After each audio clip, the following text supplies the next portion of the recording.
From those places, UPSC at least every year, geography, map based segment, they will ask you some questions. So we will be covering that map based segment parallelly along with current affairs class. Are you understanding? So atlas is mandatory. Please, without atlas, don't come to current affairs class. My suggestion, why means you cannot, if you wanted to learn this mapping as a separate component, it will be very, very tough. You should read it slowly and you have to digest all the places and try to remember that. Is it fine? So today also I wanted to disclose and discuss many places in news. We will do that. So please keep writing today. From next class, try to bring the atlas. Which atlas you have having actually with you? Oxford don't want. Oxford, it is useful for India. Bring, try to buy this Orient Black Swan atlas.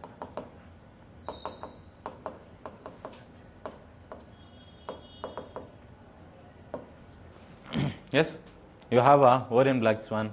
Huh? Please try to buy this atlas. This atlas will be very good for a world map and all. India map, Oxford is good. Oxford student atlas, that is fine. Yes, how you are having atlas now? Go to the map of West Asia. Go to the map of West Asia. Yes, see the Israel which we are seeing today in map. Yes, so the actual Israel today consists of what are the territories is, see here. To the west of, that is to the east of Israel. East of Israel, we have a place called West Bank. West Bank. And then you have, this is Gaza Strip. Yes.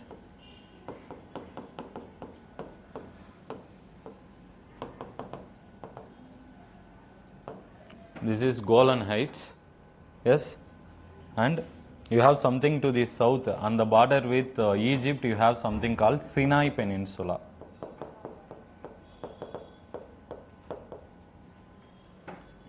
Please draw all these places, very important.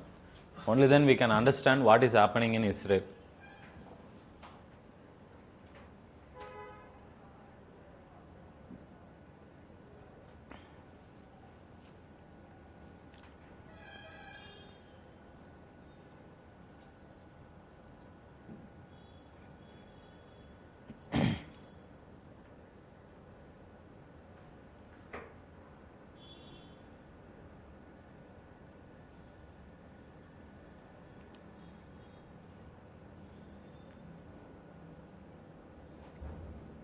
Done?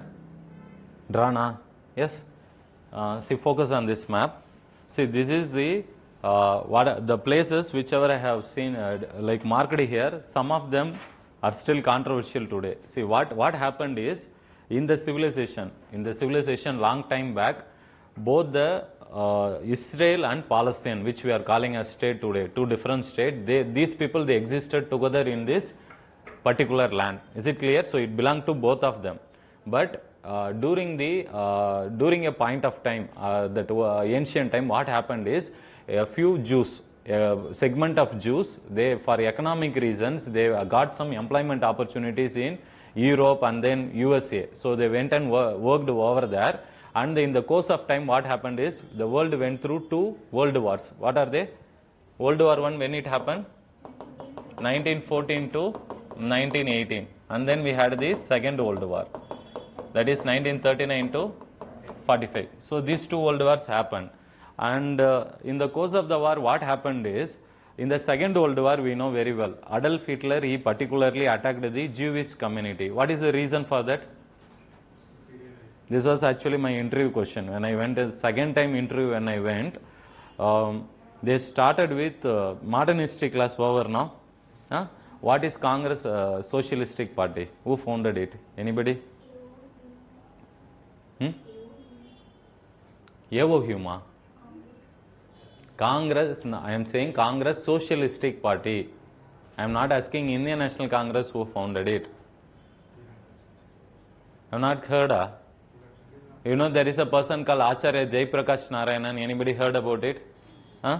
They actually, my optional background is geography. But in interview, what they did is, they asked questions from all the areas. Almost every segment I answered. In the last 5 minutes, what they did is, they got to know very well is, he is a geography optional candidate, so he may find problem in history. And there what they did is, they entered with CSP, Congress Socialistic Party, I answered that also. Luckily, I remembered. That is Acharya Jayaprakash Narayanan founded it in 1934, based on socialism model actually it is. And then they asked about what is happening in Kashmir, especially Kashmir. There is a problem of Kashmiri Pandits issue. Then they asked about it. I told about that issue.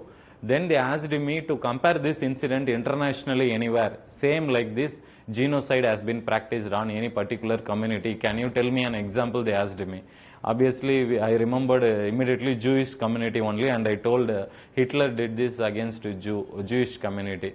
Then the next question, follow-up question was, why Hitler attacked only Jews? Actually, this particular question, if I would have answered properly, means some service I would have been. Somehow I got 183, which is a very decent mark in interview, but I missed the service by 2 marks. So many things, but we used to feel like whether we would have answered. But I feel, which is one thing in my common sense, which I should have answered, I felt it Hitler question. Anybody can take a guess at least. Why Hitler attacked only Jewish community? Why not others? He attacked many people. Yes, but he did not tolerate Jewish community. Race. So race is one reason. Then they? Very good. They are well positioned, or because of their economic status. Yes. Any others? Are you understanding what he is telling at least? Hitler could have attacked many people. He was about to wage a world war. Is it or not? But he was particularly angry on this particular Jewish community only. Is it or not? You know this. Many films have been made based on that. Yes? So why it is? See, many reasons are there. Economic, as he said, economic prosperity is one reason. But the main reason is in the First World War. In the First World War, Germany lost the war actually. How many of you know this? History you have studied in college. You remember in the First World War, Germany could not win. The Second World War, what Hitler thought is, the reason behind the main reason why Germany lost the war, First World War, is what Hitler thought is, it is mainly because of the Jews. Jews did not cooperate with them in fighting the war properly. So he felt that as one reason.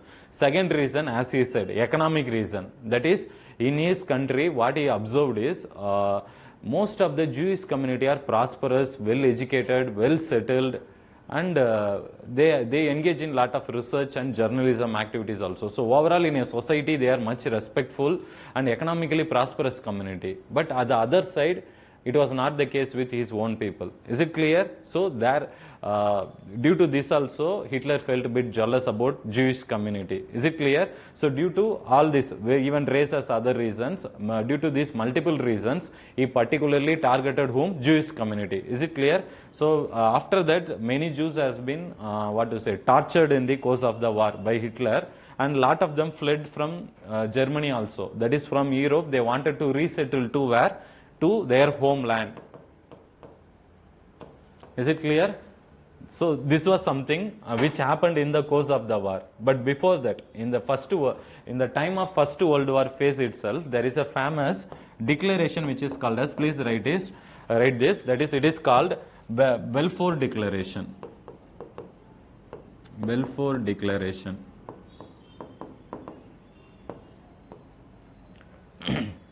It was actually given by that person. He is from Britain. That is, Balfour Declaration means it is like a promise which was made by whom? Britain. Is it clear? That is British official person he is, Arthur James Balfour. That is his name. So on his name this declaration has been named. What he said in that is, see, after the First World War when it gets end, after the World War when it's ending, this Britain, because Britain is the one who was having, which one? They were only colonizing this particular land. Is it clear? So it was under the control of whom? The Israel and Palestine, which we are calling today. It was under the control of Britain during the World War time. So at that time, the British official person, he said that by seeing the atrocities which has been committed by Hitler against Jews, he said that you don't worry, we will allot you a separate homeland for you. Is it clear? That homeland will be in your place which you are asking for, where they have been living for generations. Is it clear? So that promise is given by Arthur James Balfour. That is called Balfour Declaration. And after that, the Second World War happened, and after the course of war, the Jews were forced to leave from from Europe, and they fled to where? To this West Asia, that is to their homeland. Is it clear? Yes. So this is something. On the other side, there is another particular group of people who are called as, that is Palestine. That is Palestinian people. They were also living in this homeland together with Jews for lot of centuries. Is it clear? Now the problem is, both of them, they are demanding which one? They are demanding over this land, their rights over the land. Is it clear? Who should be given this place? This is the conflict now. Are you understanding? Now in this conflict, what happened is, see, Britain don't want to make any stand in this position. So what it said is, it declared independence for Israel in the year 1947. So Israel got independence from whom? Britain. Kindly remember that. So it got independence, but now what is the solution? See, now there is a problem Britain got to know. Same problem only was happening in India also. Is it or not? When they were about to leave India, they had options. That is, one side there were people who were asking to partition India into India and Pakistan. Is it or not? Another group, they don't want this to be divided. Is it or not? This group was prevailing. Is it or not? Same manner here also it happened in case of Israel. So now between Israel and Palestine, whom the land will belong? And why these people are fighting over that particular land? They would have given land somewhere also, no? Why this place is important? Any idea? Religious reasons. Mainly it is due to religious reason. What it is famous religiously? See, you have in West Bank, there is a famous city called, if you have Atlas, please go to it. It's there, given there. There is a famous place called as Jerusalem. So you have birth of Jesus Christ. So it is a holy site for Christians. Is it clear? And for Jews also, there is a wall. There is a wall which is there, which they consider as, they attach it to their religion and consider, and they worship it. Very sacred for them. So they also, for them, Jews also, it is a holy place. Which one? Same Jerusalem, I am saying. And for Christians also, it is a, which one? Holy place. And even for Muslims also, it is after Mecca and Medina. Where is Mecca and Medina? So after that, they consider Jerusalem also to be one of the holy site of Muslim. Is it clear? So it is the birthplace of three major religions. What are they? Jews, Christians, and then Muslims. So for all of them, religious wise, it is considered to be one of the sacred site. So they are fighting over it. In addition to that, the main reason is also the ancestral linkage to this. That is a right over this ancestral land. Israel always considers that it is the land of their ancestors, which they lived here for generation. Same goes with whom? Palestinian people also. Is it clear? Up to this clear? In this conflict, in this confusion, Britain did not take any decision as with respect to India. At least when it comes to India, it took a clear decision. So it went with implementing which one? Mountbatten plan, where it partitioned India into India and Pakistan. But here what it did is, it allotted that work to whom? United Nations. Is it clear? So United Nations in 1948, it came out with UN partition plan.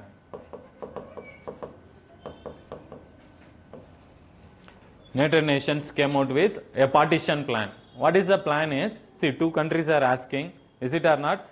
Let's give some segment of the land to whom? Israel, and another segment of the land to whom? Palestinians. Is it clear? Yes.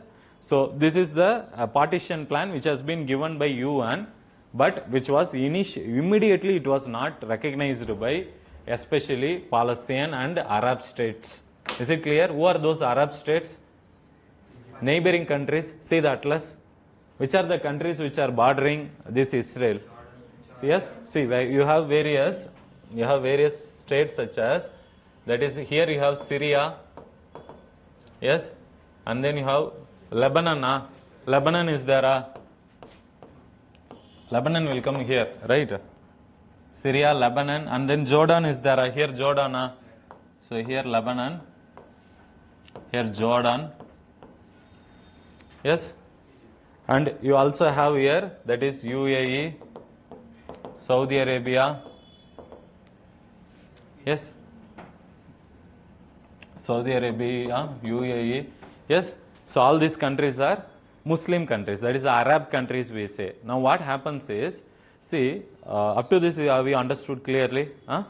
First thing is two countries are fighting over a particular land, and UN came in between, and UN has given a partition agreement to them, and this both of them mainly both of them did not accept, in particular Palestinian state along with Arab states.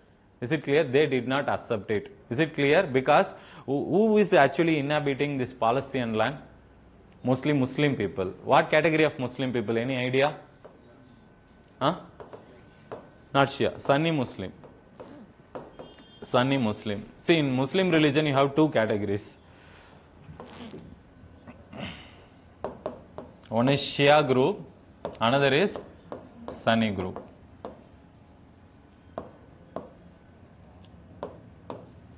Is it clear? Now all the Muslims, it is like within them a sect. It is like how it is means. Muslims consider Prophet Muhammad as what to say, as avatar, or what they say? Messenger. Prophet Muhammad, they believe as a messenger, right? So those who are directly following Prophet Muhammad is one category. That is Shia group, I think. Another category is, so they don't follow Prophet Muhammad's thing. That is, they will actually follow the principles of related to that person, not related to Prophet Muhammad. In this obeying or worshipping, the worshipping manner only and the philosophy which they attach, in that manner only they differ, not any big difference at all. Is it clear? But this is considered to be a serious difference in where West Asian region. Is it clear? See, some of the Shia group countries are Iran, and Sunni Muslim countries only in the world today. If you observe, in the Muslim religion, even including Pakistan, Bangladesh, many of them are Sunni Muslim countries only. Is it clear? See, in the West Asian region, you can say UAE, Saudi Arabia, yes, Yemen, all these are Sunni Muslim countries. Is it clear? Shia, the major Shia country, Shia group which is dominated, Shia Muslim group is dominated in Iran. Is it clear? Now consider this difference and let's come here. So overall there is always an unity with Sunni Muslim countries. Is it clear? And Palestinian majority are whom? Sunni Muslim group. So who will naturally support them? All the Sunni Muslim countries. Who are they? UAE, Saudi Arabia. Is it clear? Are you understanding? So all these countries, they support for the independence of Palestinian state. Is it clear? From that moment. So all these states, what they said is, they did not accepted whom? The existence of Israel as a state in West Asia. Is it clear? So all the Arab states, what they did is, in 1948, as soon as that UN gave the partition plan, there began Arab-Israel war. Arab-Israel war. So continuously war was only happening after that. They did not accept the partition plan given by UN. So what happened is, they started attacking each other such that whoever is occupying more, they were able to control that. In that course, what happened is, more problem happened only to Palestine, not to Israel. Is it clear? What they did is, after this war, Israel was able to, see, USA, already United Nations has given a partition plan. Is it or not? In that it has allotted a part of land to Israel, part of land to Palestine. But more than 50% of that land, Israel could occupy as a result of this first war.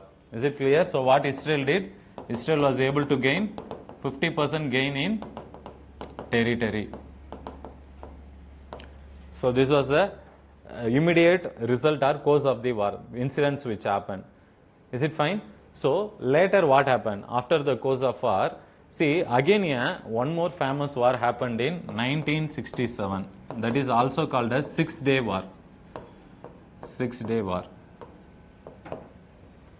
6-Day War, and this war is very, very important. Reason is, see, in the previous one, all the places I have marked, Golan Heights. This Golan Heights, which we have marked it, it was before 1967, it was under the control of Syria. And then this West Bank, including Jerusalem, it was belonging to Jordan. Sinai Peninsula was with Egypt. and Gaza Strip also with Egypt. Is it clear? So this is the officially, this is how the places surrounding, disputed places surrounding Israel has been occupied by different countries at that time. But in 1967 war, that is 6-day war only, that war happened only for 6 days. But again here also who actually majorly won the war or majorly occupied many places after the war means again it is Israel only. Is it clear? Why means Israel by nature they have very good advancement in military technologies. Even today India is having a military relationship, even many radar equipments today also India is buying from Israel only. I will come to that later.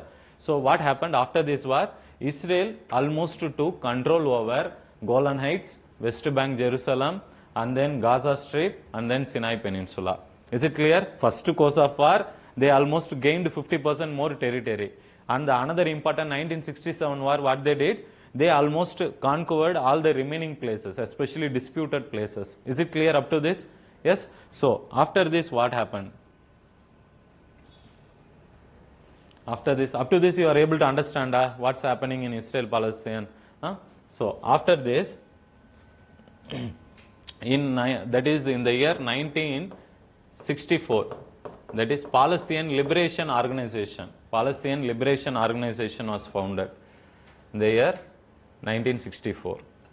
Yes, that is to fight for the to fight mainly for the rights of Palestinian people. This organization has been founded.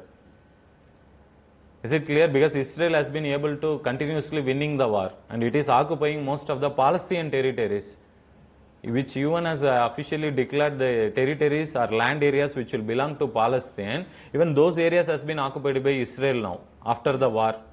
Is it clear? Yes. So they have created a organization, Palestinian Liberal Organization. Is it clear? And this is like a political party, and this was representing whom? In West Bank and then Gaza Strip. Is it clear? Yes. And later what happened is, that is after the 6-day war. When it happened 6-day war? 1967. Yes. So later, followed by that, there is one more organization called as Hamas. This organization was founded in the year 1987. Kindly write it, very, very important. So where it was founded, this Hamas were today present in Gaza Strip only. Kindly remember, they are not present in West Bank.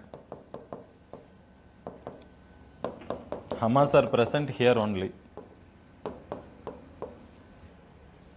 in the Gaza Strip. Yes. So now this Hamas organization, immediately when it was created, its basic principle is they wanted to attack whom? Israel. Is it clear? On that basis only it was created, and immediately it launched various attacks on Israeli people, Israeli public, Israeli government offices. Everywhere it started attacking across the border. Lot of rocket launches were carried out from where? From the Gaza Strip. Is it clear? So Hamas was involved. So immediately what happened is, US has declared Hamas as a terrorist organization. Officially this has been declared. So it has been declared as a terrorist organization also, Hamas group. Yes. So to mitigate this problem which has been going on, yes, in the West Asian regions, lot of countries, they came together to solve this problem. So the earliest among them is the Camp David Accords. Camp David Accords. This was signed in 1978. This Camp David Accords was brokered by USA.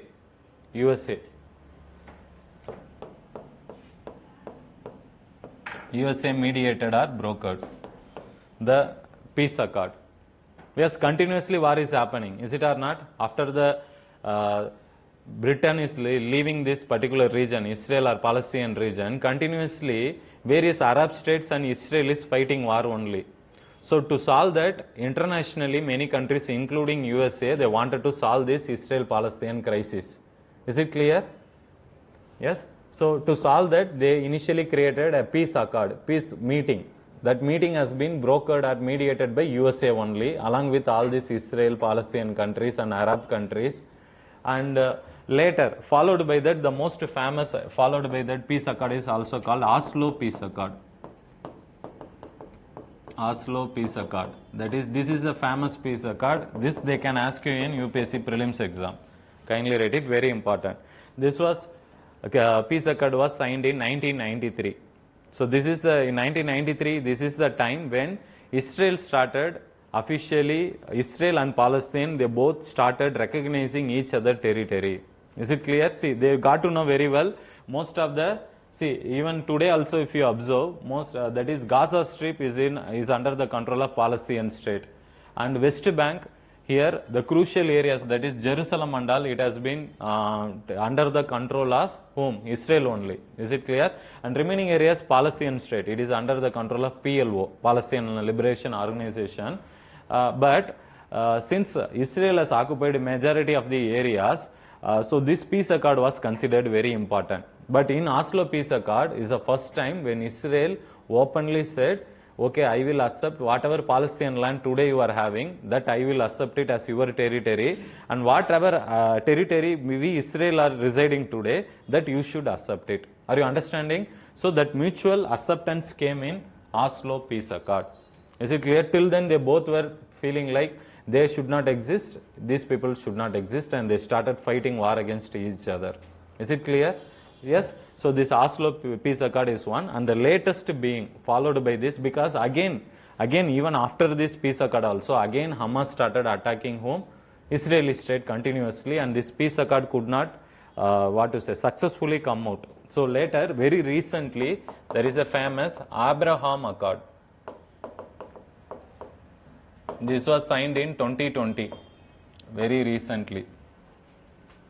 That is during the COVID times, pandemic times. That time only this Abraham Accord was, again this Abraham Accord was also mediated by whom? USA.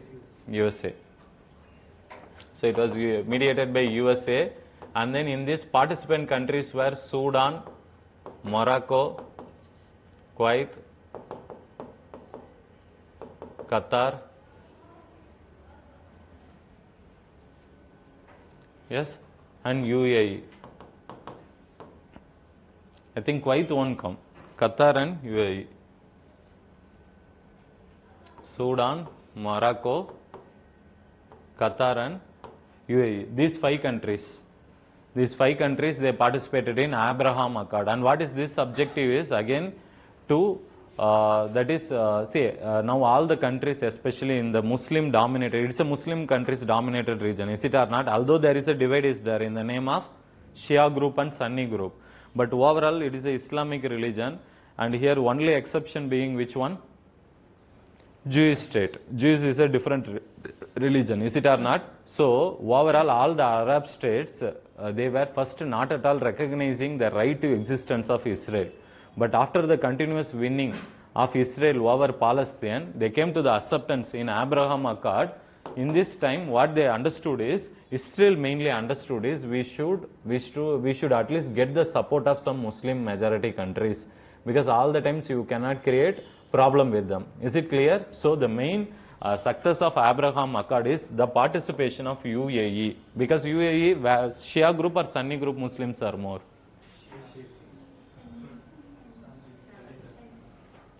It is Sunni Muslim countries. So they have more concern for whom? Palestine. Is it or not?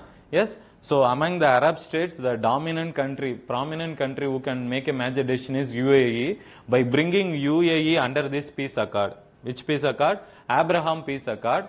This particular Israel-Palestine issue, many thought we can find a solution soon. Is it clear? Up to this understood?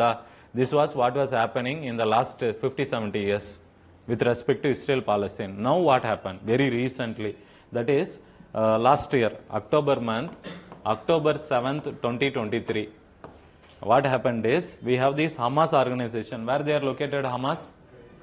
Gaza Strip. Very good. So what they did is, they started launching lot of rocket attacks on, all of a sudden, without any reason, in the month of October, they started attacking whom? Israeli state. and many in civilians, they were injured and they died in this particular bomb attack. So soon after that, Israel waged a full-fledged war upon whom? Upon this Hamas organization. Is it clear? Up to this clear? Huh? Yes, everyone?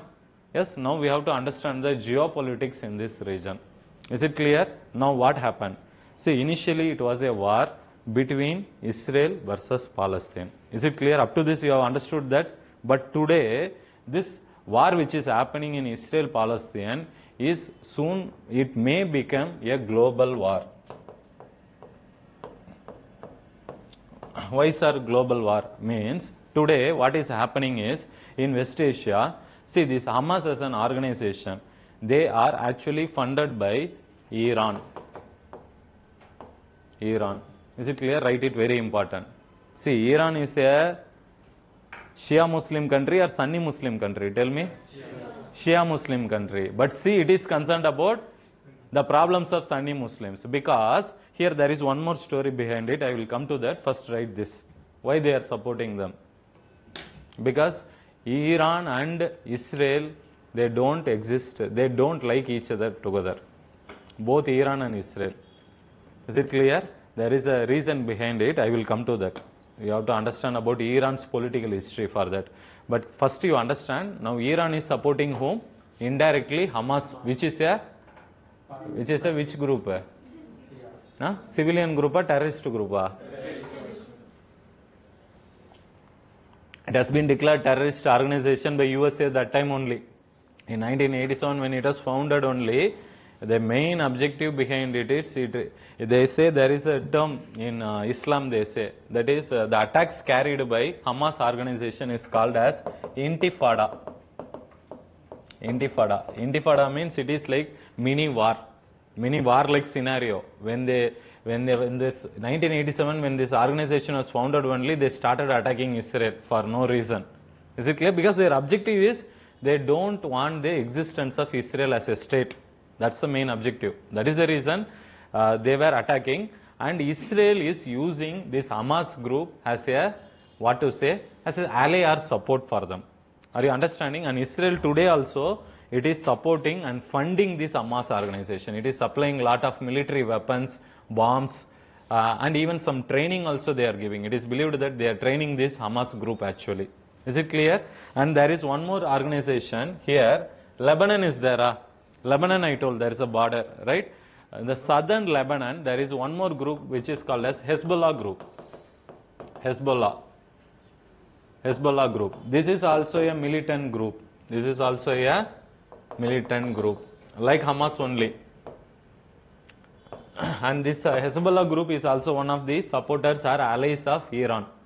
Is it clear? Please write that also. So Iran is using Hezbollah and Iran is using Hamas. Is it clear? And then if you come to the world map, you have down, there is a country called Yemen. Yemen is there. Yes? In Yemen, there is a rebels which are called as Houthi rebels. Houthi rebels. And these Houthi rebels were also supported by whom? Iran. Houthi rebels were also supported by Iran. So, Iran is not directly fighting a war today against whom? Israel. It is indirectly fighting a war against Israel. That's the reality today. And if you see the other side, Israel is considered to be one of the very, very close friend and ally of whom? USA. Why? Any reason? What is the reason? Anybody can tell me? Technology, okay. Other than that, trade, technology, okay. Other. Why USA and Israel are very good friends? They are very close friends in international relations.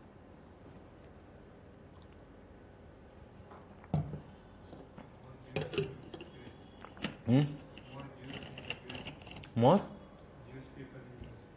Jewish people? Very good. You came 50% of the answer you have given. Next. What they are doing in USA? If you answer that, then you have done with the answer. See, you know the famous many USA presidents also, they not presidents, scientists actually, Albert Einstein. Albert Einstein is a Jew. I already said the reason why Hitler got angry on Jews is because of the educational advancement, economic prosperity and intelligence of Jewish communities. Compared to other people, they are like that. What they can do? For that he got jealous and attacked them. So we cannot blame for any particular reason. The reason is jealousy only on this community. Now today also Jews are in very high influential positions in USA. Be it press, mainly the USA press, majority of them, the backbone is, majority of the people who are working in USA press is Jewish people only. And many of the industries and entrepreneurs today in USA also, they were run by Jewish people. Is it clear? And for this reason, generally any USA president, let it be Trump or Obama or any president, let him come in USA, they will generally support whom? Jews, because without the support of Israeli state, first of all, they cannot win the domestic elections only. Because in media they will write wrongly, then it will go. It's not like India, where at least people won't trust media 100%. Is it or not? So you will encounter, you have some individual relationship with the person, but there though, what is the problem is, they consider the Jewish people are in highly influential position. So due to not to antagonize them, whoever president is coming, they will naturally support the Jews. Is it clear? Israeli state. And today also that is what is happening. Today Joe Biden is a president. Yes, now in the last 1 month, 2 months back, if you have observed, after the cause of war, what he did is, he sent the USA that marine ships. Is it clear? That Navy, marine ships, it has sent, and it is now near the Suez Canal, Red Sea region today. They have placed it in case of any escalation of war. If Israel is in danger, means USA will always come for support. Is it clear? To safeguard that. Now USA is also indirectly involved. Now one thing what I wanted to ask is, now let me discuss about Iran. That is Iran. Why Iran? See, now I told Iran is using Hezbollah, Hamas, Houthi rebels to fight a war against whom? Israel. What is there between then Israel and Iran now? What is there? Problem between these two people, what is the problem? What do you think? See, that for that understanding, we have to go to the political history of Iran. Is it clear? Just to focus on some minutes, I will tell what happened. In case of Iran, till 1979, Iran was under the control of that is USA supported king actually. That is called Shah group something, Shah rebel, Shah group, like that they will say. A king called Shah who was actually ruling Iran, and he is a full-fledged supporter of USA. Till when? Till the year 1979. And what happened in the year 1979 is, there is a famous Iranian revolution which happened. What they did, all the Iran people, they got frustrated with the governance of this particular king, and they came to the streets and they overtaken him. They completely overthrown him. Are you understanding what I am saying? That is called, we call it as Iranian revolution. And after this incident in 1979, the USA supported king has been replaced by another king. Is it clear? Who took a stand against the USA government. Is it clear? So till 1979, Iran used to be a full supporter of USA. Is it clear? But after that, the new king who came, new administration which came, political party which took over the government, their stand is against the USA government. What they thought is, whatever administrative problems and whatever economic problems Iran was going through, it was because of the USA government only. And it is USA which has been always trying to interfere in the domestic policies of Iran. Is it clear? So due to all this, they took a stand against USA. So USA and Iran will not go together. Are you understanding? And now why Iran and Israel went together? Iran and USA, you got to know. One more reason is there. I will come to that. Before that, tell me what is between Iran and Israel. Israel is supported by USA. Yes, good. So, friend's friend. So, he is our common enemy. See, obviously that will work, but not too much. Is it or not? Because there has to be some other reason. Otherwise, it will not. You cannot take a stand always against them. One more primary reason, as I said before, is it is the Iran which is trying to play the card of Islam as a religion. Because what Iran often says is, we should not get separated by this Shia and Sunni group divide. Iran, it is trying to showcase or prove its leadership in the Middle East region. It wants to dominate the region. It is waiting for an opportunity. Is it clear? So what it says is, Iran has a policy, because Iran's foreign policy itself is very clear that it wants to be a leader for the Islamic group of countries in the West Asia. Is it clear? And how can you do that? They says that they wanted, their foreign policy is focused on Islamic unity. Islamic unity. That is, we should not get disintegrated by Shia and Sunni divide. So for all the Muslim groups, Islam groups, in the people who are in this in the Middle East region, Iran wants to emerge as a strong leader. Is it clear? Yes. Now in this, what is the problem for Israel? Israel is a Jewish state. So this particular land area, Middle East region, completely dominated by Muslim religion, Islam religion. So Iran has a fundamental policy from 1947, when Israel got independence, remember? Yes, from that time onwards only, Iran started telling that Israel as a state only should not exist. This is their foreign policy. Is it clear? So by nature, Iran don't like Israel, Iran don't like USA. Are you understanding how it is converting into a global war today? So in this, what is happening? Israel is today supported by whom? Its friend USA. Iran is supported by whom? Its Shia group of countries and its organizations. What are they? What are the Iran's supporting organizations? Hamas, and then Hezbollah, that is a Lebanon-based group, and then we have Houthi rebels. Is it clear up to this? Yes. Now, in this, still some more players have also participated very recently. That is Iran. Iran is taking the support of Syria. Syria will come somewhere here. Syria. That is Golan Heights, I said, no, before it was under the control of Syria only. So Iran, very recently, it has took the support of, because Syria is also a Shia Muslim dominated country. So by nature, it is a very close friend of whom? Iran, which is also a Shia Muslim country. Is it clear? So, and it is bordering whom? Israel.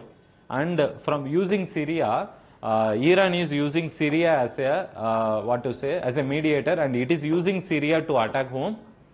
To Israel. Is it clear? This is one thing. So Syria has joined hands with Iran in this war now, which is going on, and Israel is supported by USA. Is it clear? Up to this, understood? Everyone understood? Yes. Now very recently, now some more additions in the war. Who and all means, that is Pakistan. Now what happened is, in the just some 10 days back, what happened? Iran started attacking some, in Iran, within Iran, domestically they will have some militant group. Is it or not? In India also we have Maoist like group are there. Is it or not? Same manner in Iran, inside their country, they have some domestic militia group. So some of the group, they have crossed the border and they have entered Pakistan. And Iran shares a border with whom? Pakistan. Is it clear? So what they did is, Iran government, what they did is, they started attacking the militant group who are in Pakistan territory. And in that, Pakistan got angry, and so they also started attacking whom now? Iran. So now it is like escalating into a full-fledged global war now. Who are the countries who are involved directly or indirectly now? Direct is Israel, Palestine. That is Palestine organization, Hamas. Indirectly, it has been supported. Indirectly, it has been involved. Who and all involved? Iran is involved. Then Iran supporter, Syria is involved. Israel supporter, USA is involved. And some or the other, due to Israel's mismanagement, Pakistan also started involving now. Is it clear? And Iraq also, in the course of war, they are also trying to involve in this. So overall, the total Middle East region now is trying to, a small war which is happening between two countries, it is now trying to escalate into what? Global war. Are you understanding? Yes, this is what is happening in Israel-Palestine relations. And what is its importance for India? That is what is very important. Why India should bother about something which is happening between this Muslim group of countries somewhere near Red Sea? Why we should be bothered today? Trade. First is, see, why why this, what to say, Middle East or this region, why it is important for India? This region is important for India. Overall Middle East region. First is trade. What trade? The route is Africa, there is a long distance, but in Bab el-Mandeb Strait. That is okay, that will come. I will come to the mapping segment. First, what trade we are doing majorly? Oil trade. Is it clear? Oil and gas. Mostly oil and gas. India is importing majority of its oil from this region only. Is it clear? 1/3 we are getting through Malacca Strait. Where is Malacca Strait? Near to Malaysia. Is it or not? Malaysia, Indonesia. Is it or not? Between Sumatra and Java especially. There is a narrow strip that is called Malacca Strait. That is from South China Sea. This side, in the western coast, that is in West Asian region, India is also taking more than 50% of its oil need in this region only. Is it or not? Which are the countries India is importing oil? UAE, Saudi Arabia. Yes, in this region I am asking. UAE, Saudi Arabia, even partly Iran also India used to do. Is it clear? So, why it is important for India? Why India should bother with something which is happening in this region means it is very important region for our trade. Even very recently, if you would have observed means, there is an Indian vessel which was carrying an oil from where? From the Middle East region. In the Arabian Sea region, when it was Indian Ocean region, when it was traveling, the Houthi rebels. Who are these Houthis? Houthis? They are a rebel groups in where? Yemen. And please understand, Yemen is a Sunni Muslim country. Already have written that in the Sunni Muslim group. Remember? So Yemen is a Sunni Muslim group. So in that who has taken over some region control? Houthi rebels. Houthi rebels are actually, they have taken some control of the region. So they are supported by whom? Which government? Iranian government. Is it clear? So they are also behind the war. Now what happened is, when this war which is happening between whom? Israel and Hamas organization in Gaza Strip, which this war is happening now, what Iran is trying to do, it is trying to stop the destruction of Hamas organization. It wants to protect the Hamas because Hamas is its supporting organization. Is it or not? Yes, how to do that? It can take the help of Houthi rebels. Is it or not? Now what these Houthi rebels are doing means, they are actually, Houthi rebels are, they are actually attacking all the ships in Indian Ocean region. Why they are doing this? Why they should attack all ships in Indian Ocean region rather than going and attacking directly Israel? What they are saying is, because they are Yemen is very far away. Is it clear? So for them, the neighboring coastal area is only this region. Which region? Indian Ocean region. So what they are saying is, in solidarity with whom? With Hamas, we wanted to attack all the ships such that you should not do no country should do any trade in this region. That is their policy now. And in that policy, what happened is, one among the few ships which has been under attack was also our Indian ship. One of the Indian ship which was carrying oil to Indian region.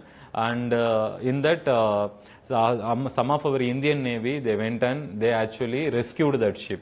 Is it clear? So overall, something which is happening here is going to affect our oil trade. Is it or not? Second, why India should be bothered means it's about the connectivity.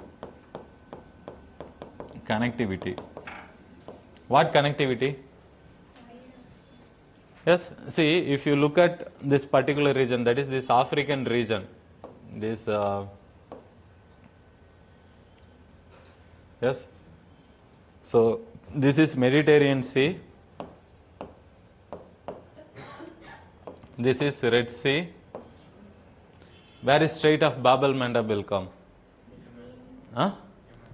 Here, huh? Strait of Bab el-Mandeb, write that also. In mapping segment, this year, in the coming year prelims, you can pakka expect some mapping questions from this segment. They may ask you, write it now only, go and do it as homework and come. Next class I will discuss that.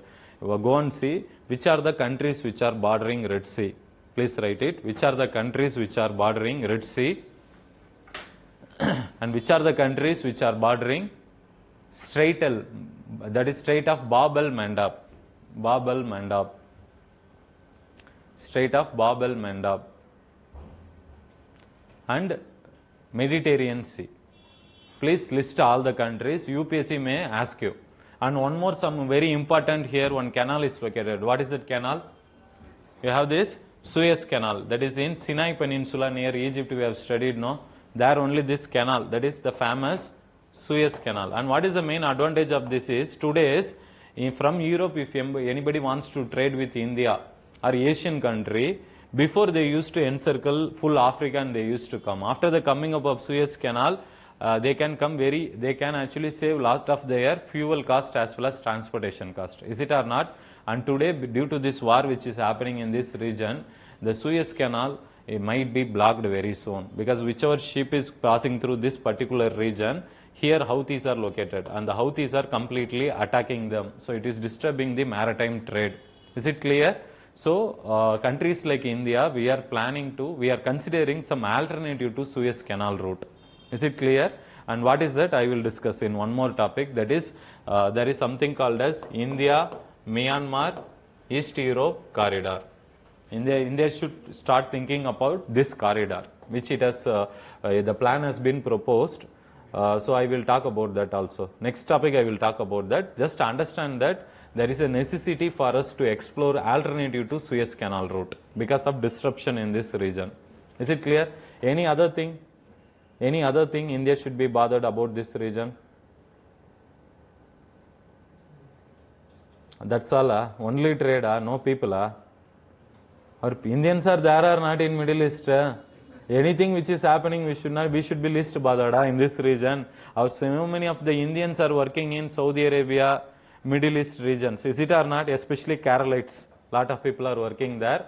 And we need to ensure safety and security for the Indian employees who are working there, business communities who are there, and even the students who are going and studying over there. Is it clear? So you need to be worried about whom? The Indian nationals. So that is the reason India should be concerned or worried about this particular war. Mainly economic reasons and political reasons. Is it clear? Yes. So something which is happening here may also affect India directly. In what manner? Tomorrow oil price will increase or decrease because of this war? Pakka. Obviously it is going to increase now. Is it or not? Because that supply chain has been now disrupted. Supply chain is disrupted means then countries may not get oil very easily. So the oil price may go up and oil producing countries may go for lesser production. Yes. So India is going to might face problem in its current account deficit. Is it or not? Remember economics, balance of payment, two accounts we have studied. Current account, capital account. What and all current account we have studied?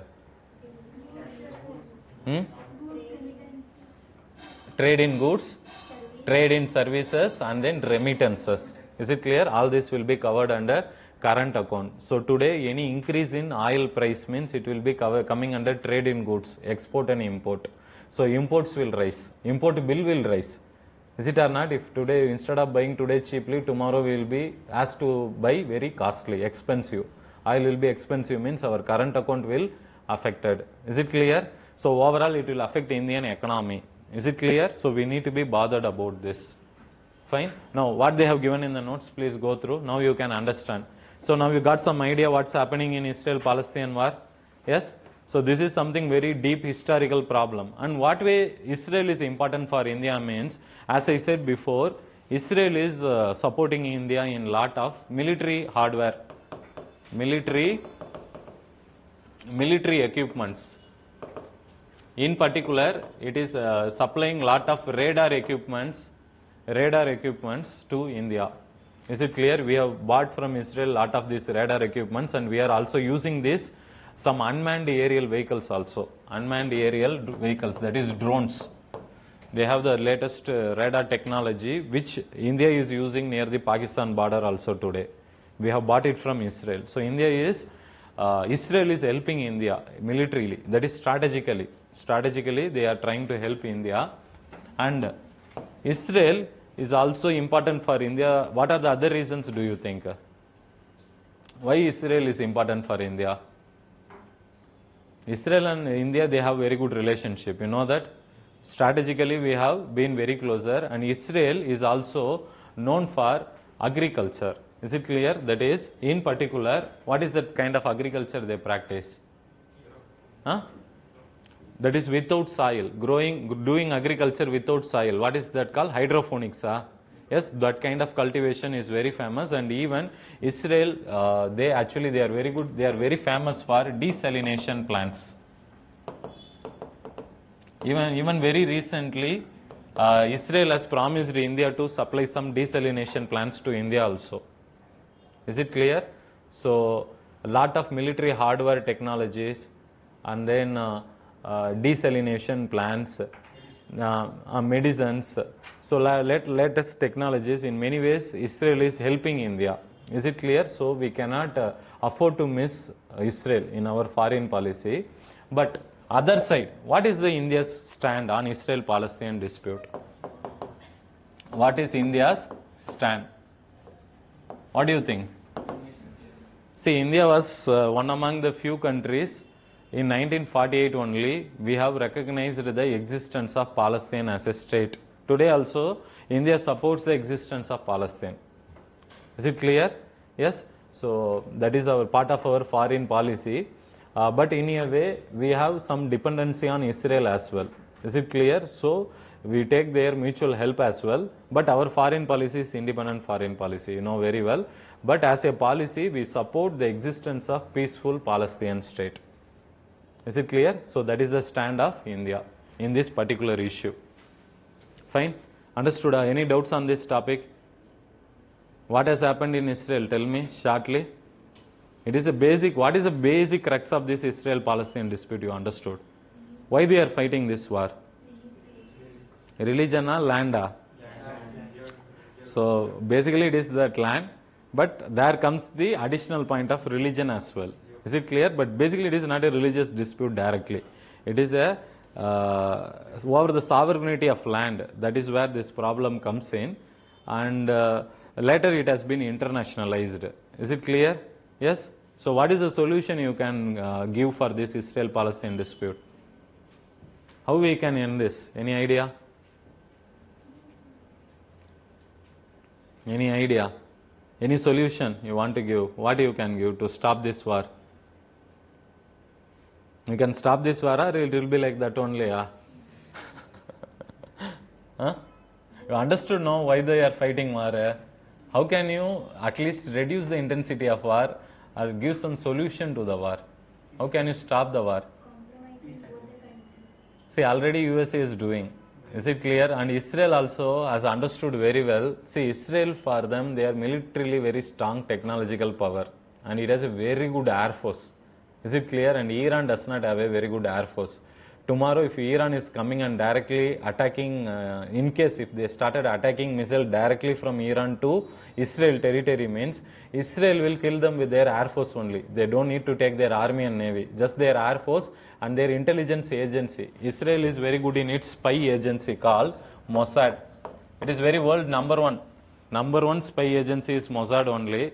Why recently some of the famous achievements of them is in that war which was happened between Iran was also involved in attacking indirectly Israel. I said no.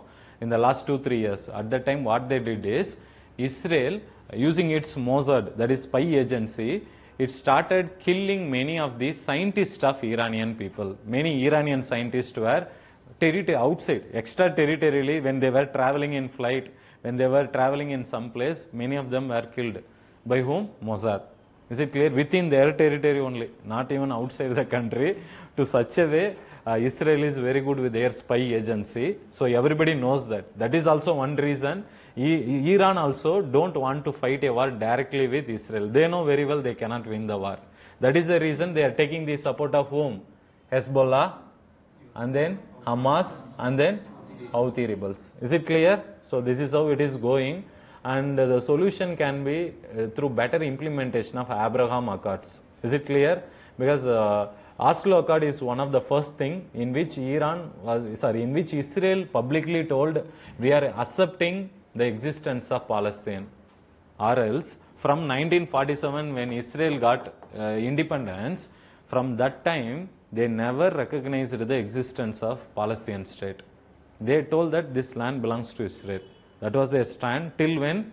Till 1993, till Oslo Peace Accord. That is the first peace accord where they said, fine, whatever we are having territory today, that let us have it, and we recognize the existence of Palestine as a state with what territory you have. This understanding they came when? In 1993. In Abraham Accord, they developed even better understanding, because what they did is, when was Abraham Accord signed? That was very recently, 2020. Is it clear? And in this, what they did is, Israel understood that, see, the basic problem here is, in the long term, if you observe, it comes the religion. Is it or not? Islamic unity. Many countries are using Islamic unity as an opportunity to attack Israel, which is completely different in this particular region. Is it or not? Yes. So, Israel wanted to develop its relationship better with some of the Muslim group countries, in particular Sunni Muslim countries. Is it clear? Who are that Sunni Muslim country? UAE, Iran. So that is the reason it has mainly invited whom? UAE. UAE till now, after this, that is when Israel got independence, 1947, in the last 50-70 years, UAE and Israel, they don't have any direct trade or foreign policy relationship. No relationship at all. Between whom? Between UAE and Israel. But very recently in 2020, Abraham Accords was the first one, because of the involvement of USA, because USA is very close friend of whom? UAE as well, because UAE imports lot of arms actually. It has lot of oil money, no? So it buys lot of armed weapons from UAE, that is USA.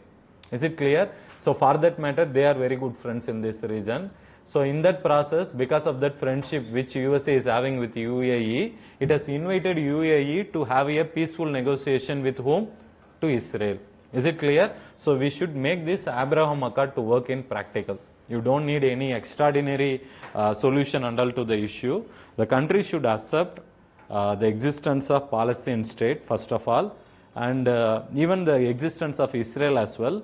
But at what cost? They should not involve in cross-firing attackings. Is it or not? That rocket launches should be stopped. And second, the involvement of outside countries in the Israel-Palestine issue should be stopped.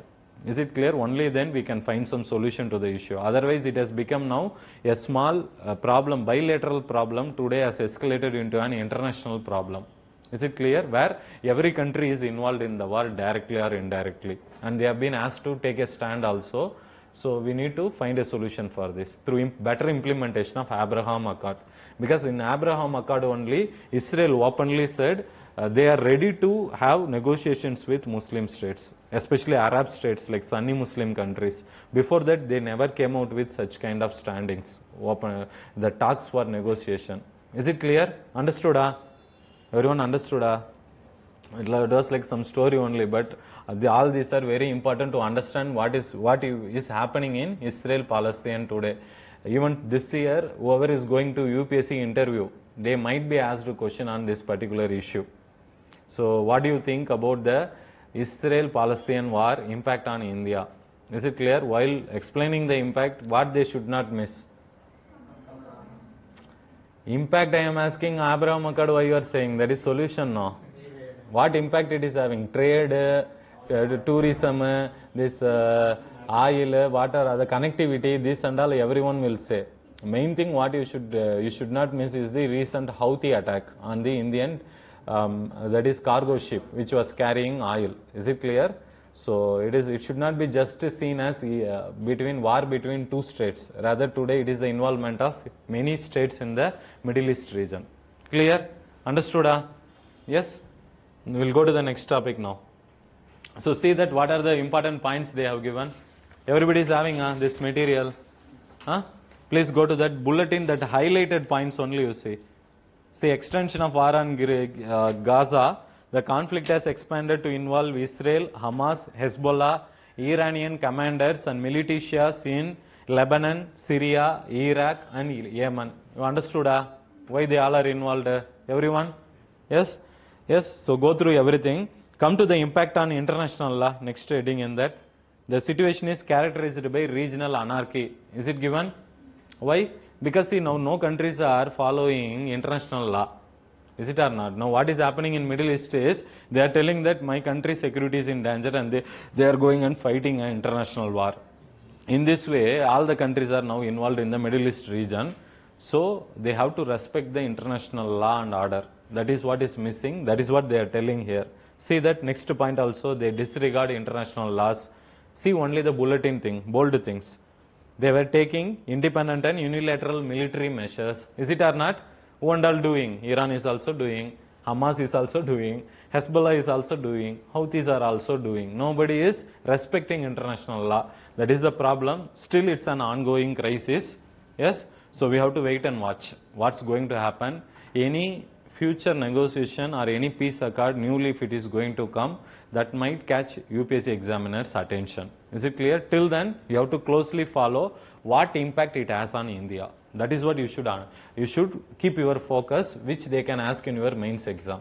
Clear?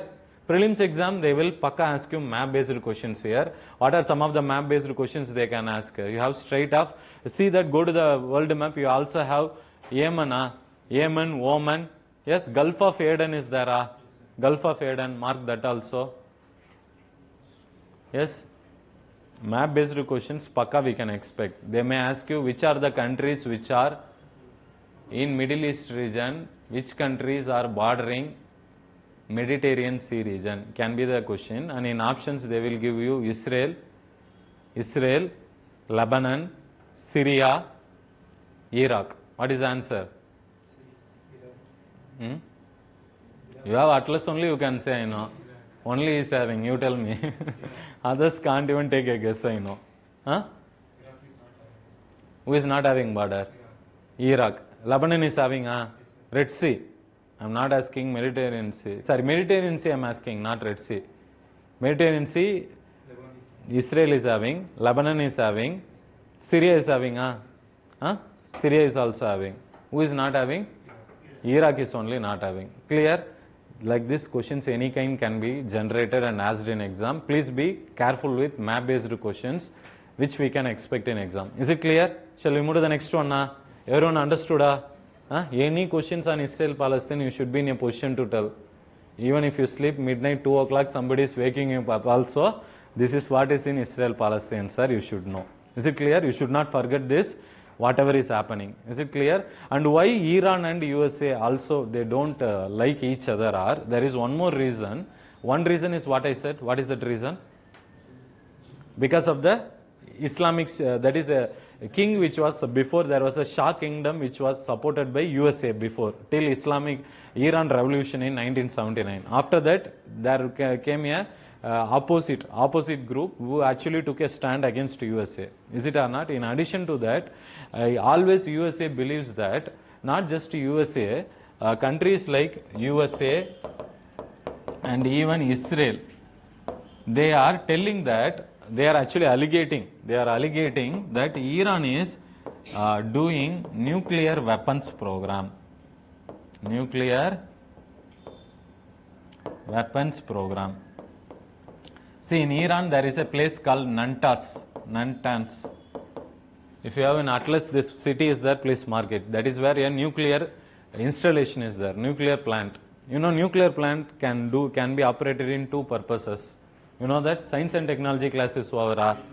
One, peacefully you can generate electricity. Another one, weapon development. Atomic bombs can be created. On what basis it differ? Any idea? On what basis it will become a weapon or electricity?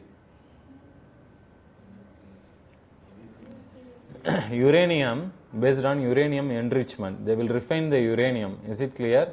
If you the refining point, that enriching uranium, if it is beyond a point, is it clear? That is, it can be used for weapon, for making nuclear weapon. But if it is refined to a lower level, then enrichment is very less, means then it can be used for electricity purposes. What USA is telling is, Iran is indirectly not generating which one? Electricity. It is telling to outside countries they are doing electricity production in nuclear technology, but they are generating atomic bombs and they have kept it inside. Tomorrow they may attack any countries in the Middle East.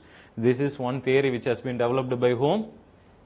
USA. Same theory was developed by USA in where? Iraq also, during the time of whom? Saddam Hussein. That time they said that Saddam Hussein was involved in which one? Chemicals. That chemical weapons, biological weapons he is having. So usage of such biological weapon will endanger the entire world. In the name of that, they went and attacked Iraq. Is it or not? Remember, you know the person Saddam Hussein? Saddam Hussein, you have heard or not? Okay, leave it. At least write this. This is also another reason why Iran and USA, they don't like each other. Because Iran always feels angry. They are telling that, see, we are doing only which one? Nuclear electricity program only. If you want, you send your people, come and see. They are ready for that. On the other side, what Israel and USA is telling is, they are actually hided the places, and there they are indirectly manufacturing nuclear weapons, not electricity production. So this is something which is going on between Iran and USA for a longer time. Yes, so for this reason also, Iran won't have smooth relation with Israel and USA. Clear? Understood what is the geopolitics in this region? Yes, come to the next topic. Second topic is ASER report.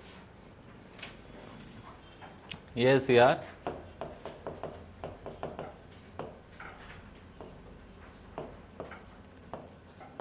See, this topic ASER report is very much important for your mains exam. Is it clear? Mains. That is GS paper 2, issues on education. And even in economics, where we have studied a lot about education, remember? Yes, while studying HDI, human development concept, we have studied education, health, quality of life as 3 parameters. Remember?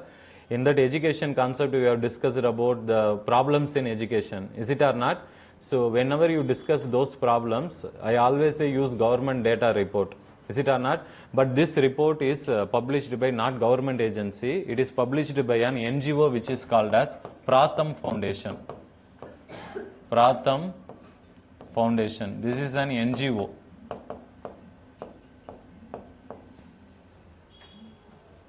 It is an NGO.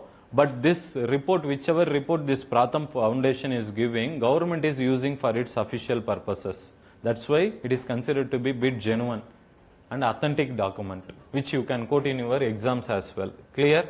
Now, what is important about the report? That is what is you can use in your mains answers. And essays also you can use it. I will just tell some points. You can underline that and you can try to remember. See, one thing is, this particular report, what is the title of the report? That is Beyond Basics. Underline that, that is very important. So the title of the report is Beyond Basics this year. And in this, to whom they have conducted the survey. These facts can be asked in prelims exam. Some basic facts like this survey was conducted this year survey. Is it clear? Don't write every year, it is not like that. This year they have conducted this survey mainly among rural students in villages, in particular age group. What is that age group they have given? 14 to 18. That means what is that standard they were studying? 9th standard to 12th standard. 9th standard to 12th standard. Is it or not? Correct? 14 years means what standard you will be studying? 9th standard only, no. Why you are thinking this much? 9 plus 5. Anybody studied earlier? Otherwise you would have waited in 10th standard for writing public exam. They would not have allowed you. If you have studied, if they have admitted you early in a school means, then you have to wait. Anyways, so 14 to 18 is 9th standard to 12th standard kids in India. To this 9th standard and 12th standard kids, they conducted some survey. Is it clear? Some questionnaire.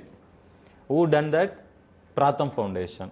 And to whom they done? Only to the village students, not in urban areas. What they found out after the survey is, that is, students of class, that is, what they are telling is, see, half of the students, first point you write it, very important, more than half of the students, they struggled with basic mathematics. Half of the students, they struggled with which one? Basic mathematics.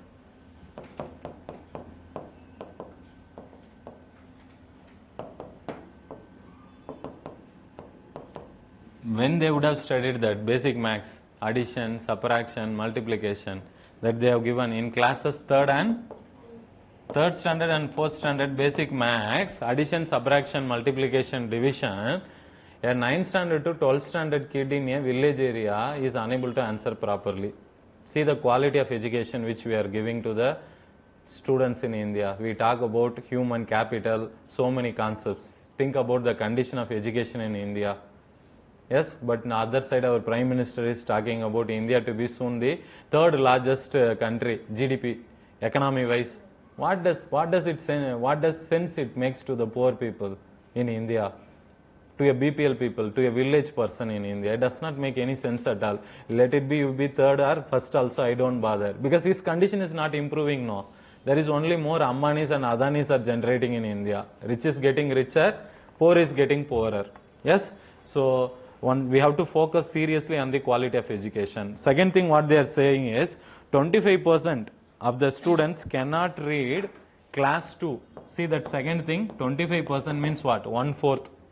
For every 4 people, every 4 student they are inquiring, 1 student is not able to read something in their home language.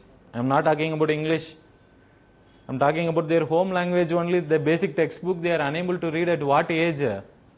14 to 18 years, which means 9th standard to 12th standard kid is not able to read his mother language.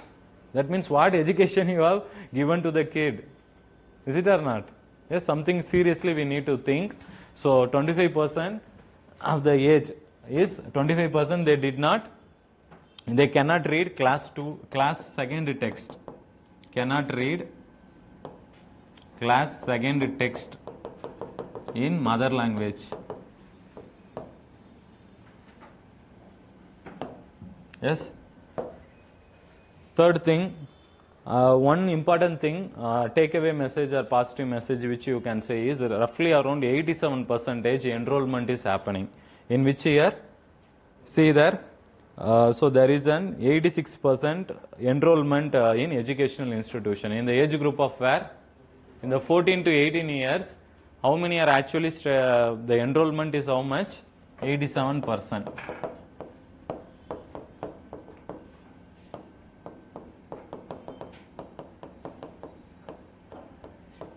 Yes, other important points what you can ask, like you can note down is, see only 5.6, that is only 6% you can say roughly. Only 5.6% have opted for vocational training. What is the meaning of that?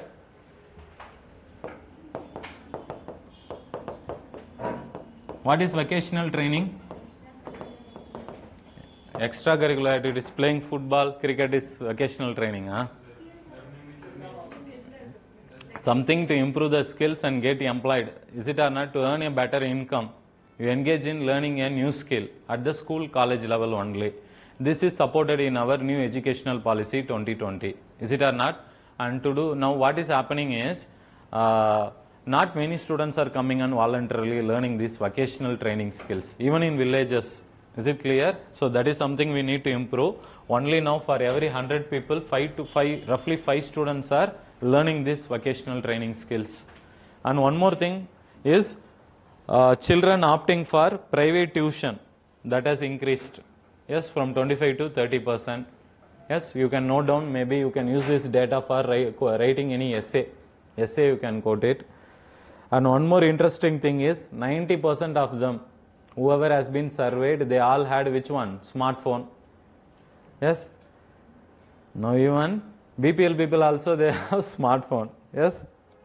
Smartphone is not a big deal. Before actually, I still remember some 10 years back, at least 10 years back, you imagine that time in India, having an iPhone is a luxury. Is it or not? If you have iPhone, what they will say? Oh, we have iPhone.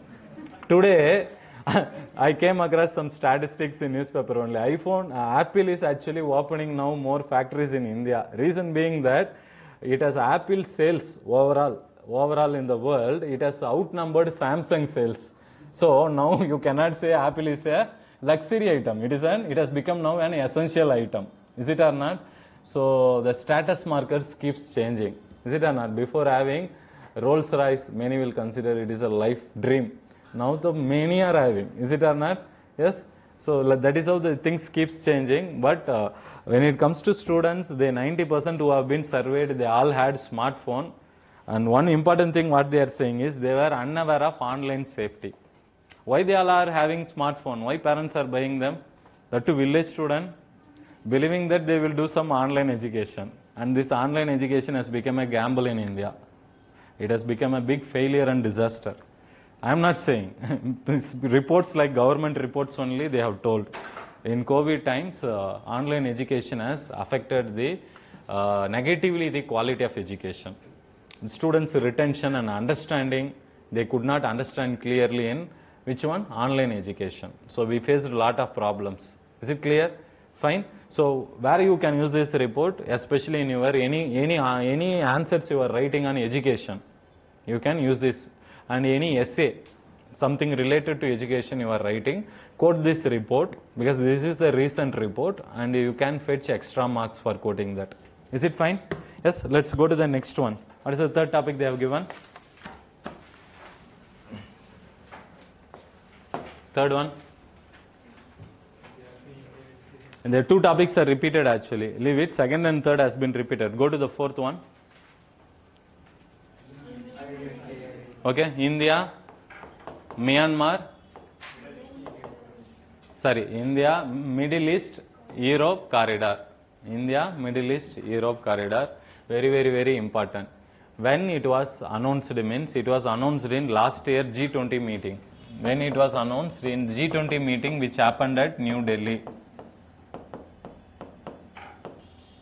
Who and all majorly announced this? India, USA, Saudi Arabia, UAE, European Union. Yes, these are the 5 major countries. In addition to that, some European countries as well. That is Italy, Germany, France.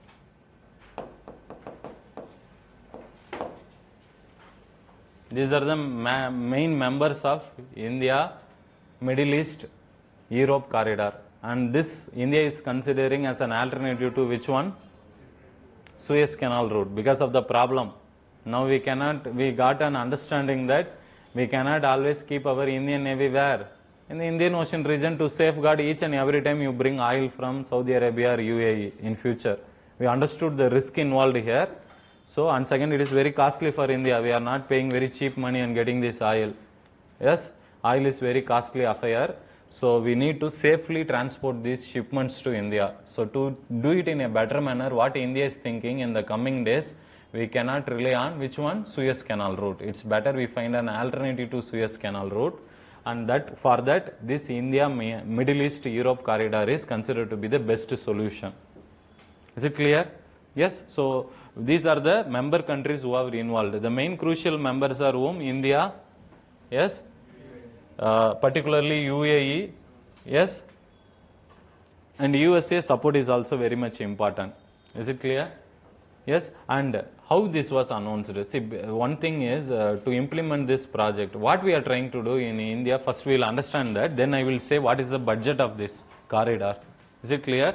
See, in India, Middle East, Europe corridor, India is proposing to do through a series of road, rail, and then ship connectivity. Ship connectivity between whom? Between India, Middle East,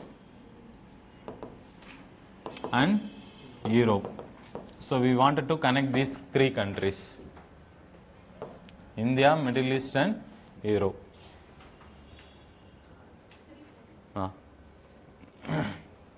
India, Middle East and bit faster. We have been allotted only 2 hours. Yes. So let's try to complete this. After this, any classes there? 5 o'clock classes there? Okay. In another, we will take mostly for another 10-15 minutes extra and we will try to complete all the topics. Major topic is first one only. Remaining all small topics. Yes, written. Yes. Now what we are trying to do? We are trying to do series of road project, rail project, and then shipping. Is it clear? So this is the idea, and India is pursuing this project as an alternative to also to China's which one? Belt and Road Initiative. So India is pursuing this as an alternative to, one thing is Suez Canal route, another thing is alternative to China's domination. China is also implementing one road, one belt initiative, that is Silk Road initiative or Belt and Road initiative. So to counter that Chinese actions, Western countries like USA is supporting India to implement which one? This India, Middle East, Europe corridor. Is it clear? And in this, some of the important ports we are planning to develop, and all the ports names are very important. Pakka this year prelims questions will come. Mark my words, round it off all the ports which has been given. See, what is very important is, first is UAE. In case of India, we are developing 3 ports. First is Mudra port. Yes. Second one, Navi Mumbai port. Another one is what? Kandla port. Kandla. These 3 ports. Mudra port and Kandla port is in Gujarat. Navi Mumbai is in Maharashtra. These 3 ports, we are going to connect it with where? Up to Europe. Is it clear? Through series of shipping route, then train route, then road route. Clear? Yes? And in UAE, so first I'll draw the diagram so that you can understand where it is coming.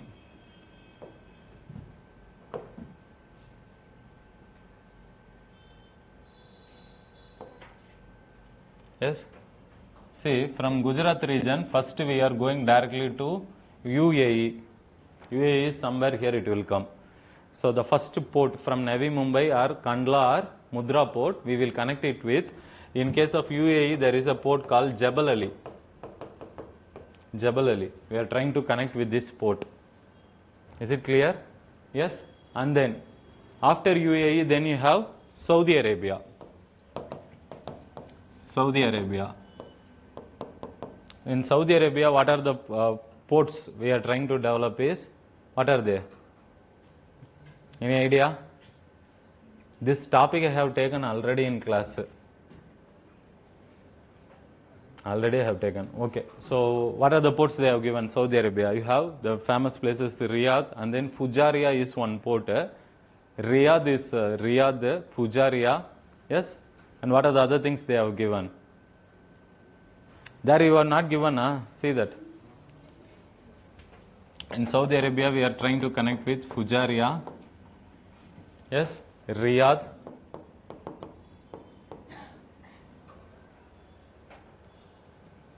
Yes?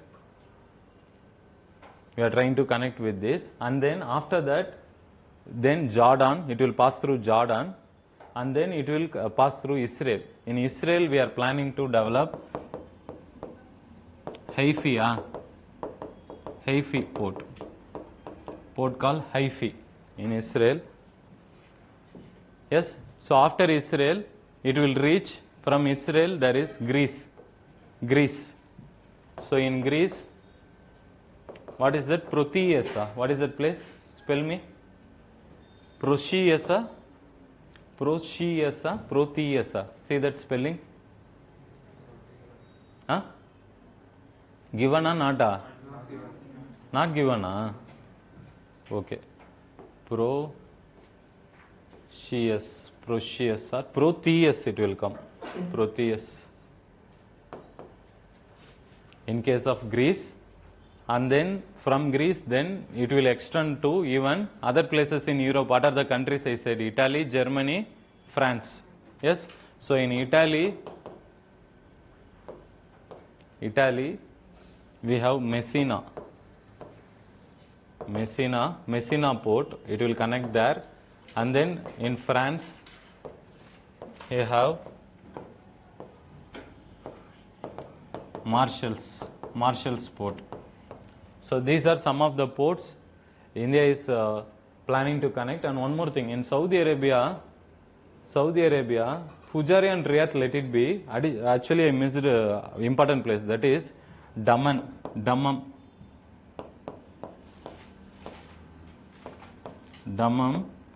and then another one is Rubal Khair. These are the ports.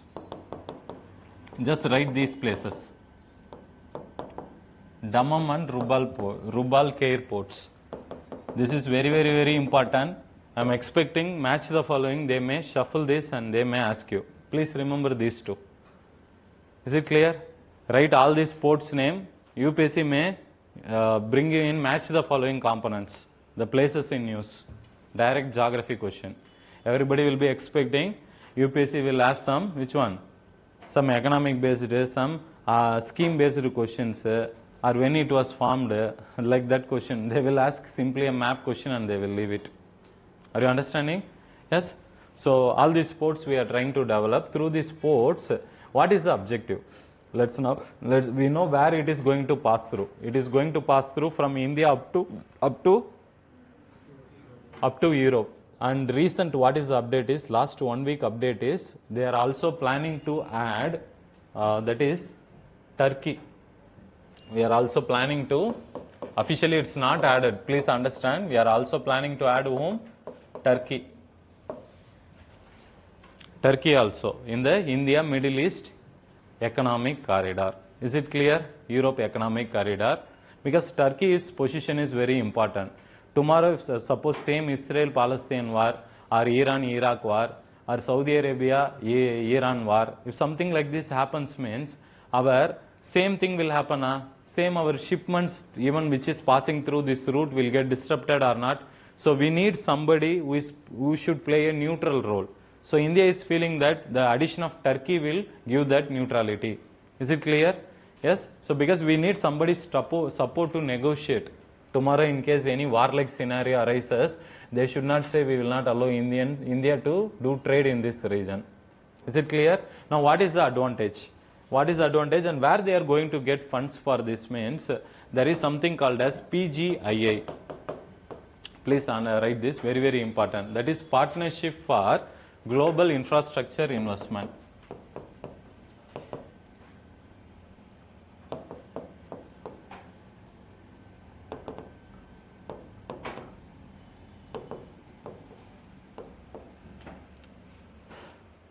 This is an initiative which was started first in 2021. Kindly understand, it was started in G7 meeting as an initiative of G7 in 2021. They have announced this, this initiative called Partnership for which one? Global Infrastructure Investment. In that, what these G7 countries, who are the G7 countries?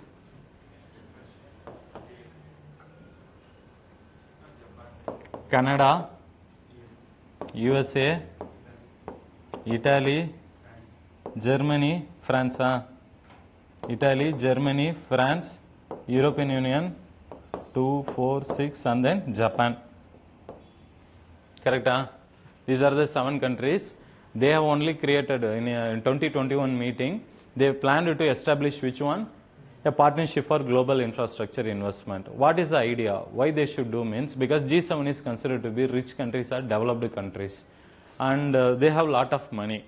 And now in the world, if you see, there is a lot of requirement of infrastructure money. So to build any roads, railways, many African countries, South American countries, Asian countries like India, they all need money. Is it or not? So what these countries have planned is that they wanted to establish an organization independently, an initiative through which they wanted to fund the countries which is requiring any money for doing any road construction, railways, port construction. Is it clear?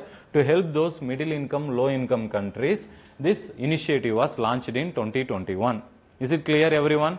Yes. Now, what is the follow-up of this is, in this year, that is last year, when India was only organizing which one? India was the chairman of G20 meeting. India has announced officially as part of which one? As part of G20 meeting, this India Middle East Europe corridor will be implemented. And who is the main master brain behind that? UAE. Clear? Yes.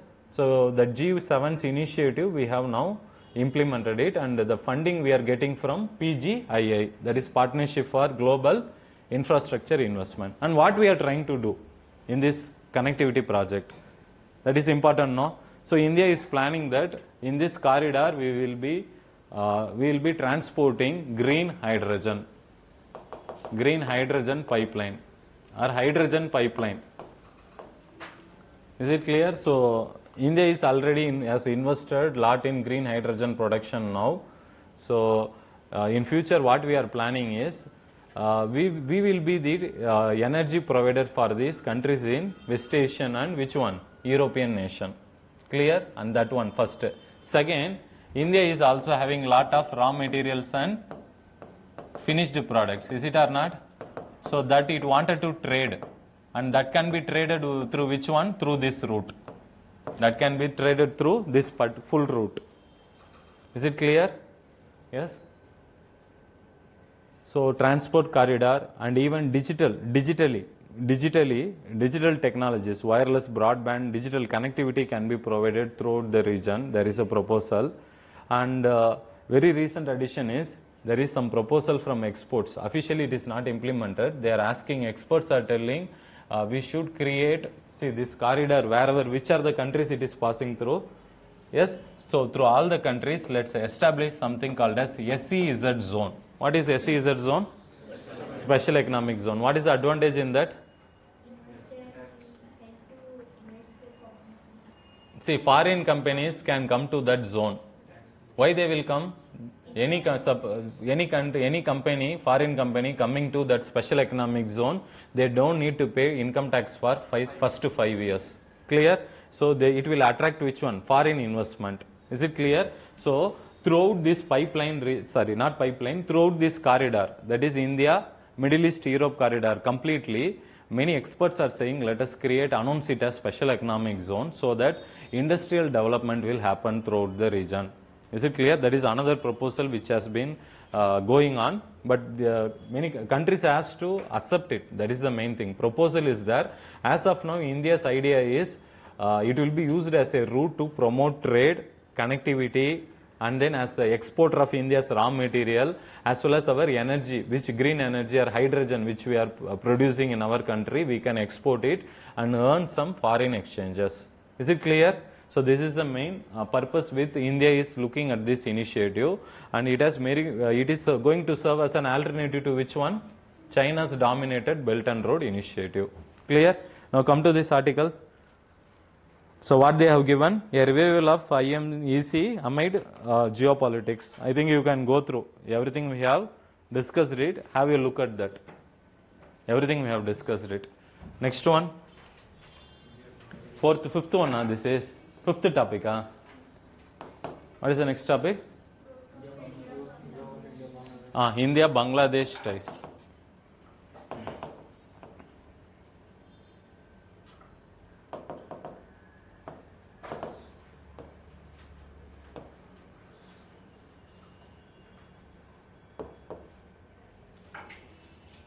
See, India and Bangladesh relation, it has more civilizational connect. We cannot compare our our relationship with many other countries, because for us Bangladesh is bit, we are civilizationally, we have lived and stayed together in a united India during the Britishers' time. Is it or not? So after independence, what happened is in the 1971, what was that in 1971 incident? That is the liberation year of which one? Bangladesh. So before it was declared as East Pakistan. So at that time, the Bangladeshi government, they asked for the Indian government's help. Is it clear? And during that time, our Indian Air Force, they took the control, and because of the advantage we had in Air Force, we could outbeat Pakistani armies. So we could help Bangladesh in winning the war over Pakistan, and for that reason Bangladesh considers India to be as a close ally for them. But what is the problem with respect to Bangladesh is there are two kinds of government. One government is considered to be very closer to India, another government is considered to be considered closer to China. Is it clear? And now what is the update is very recently in Bangladesh elections have happened. Is it clear? And in that election, the political party which was considered friendly to India, that is Sheikh Hasina, her Awami League, her official party is Awami. Don't need to remember, because if it is India, you can remember.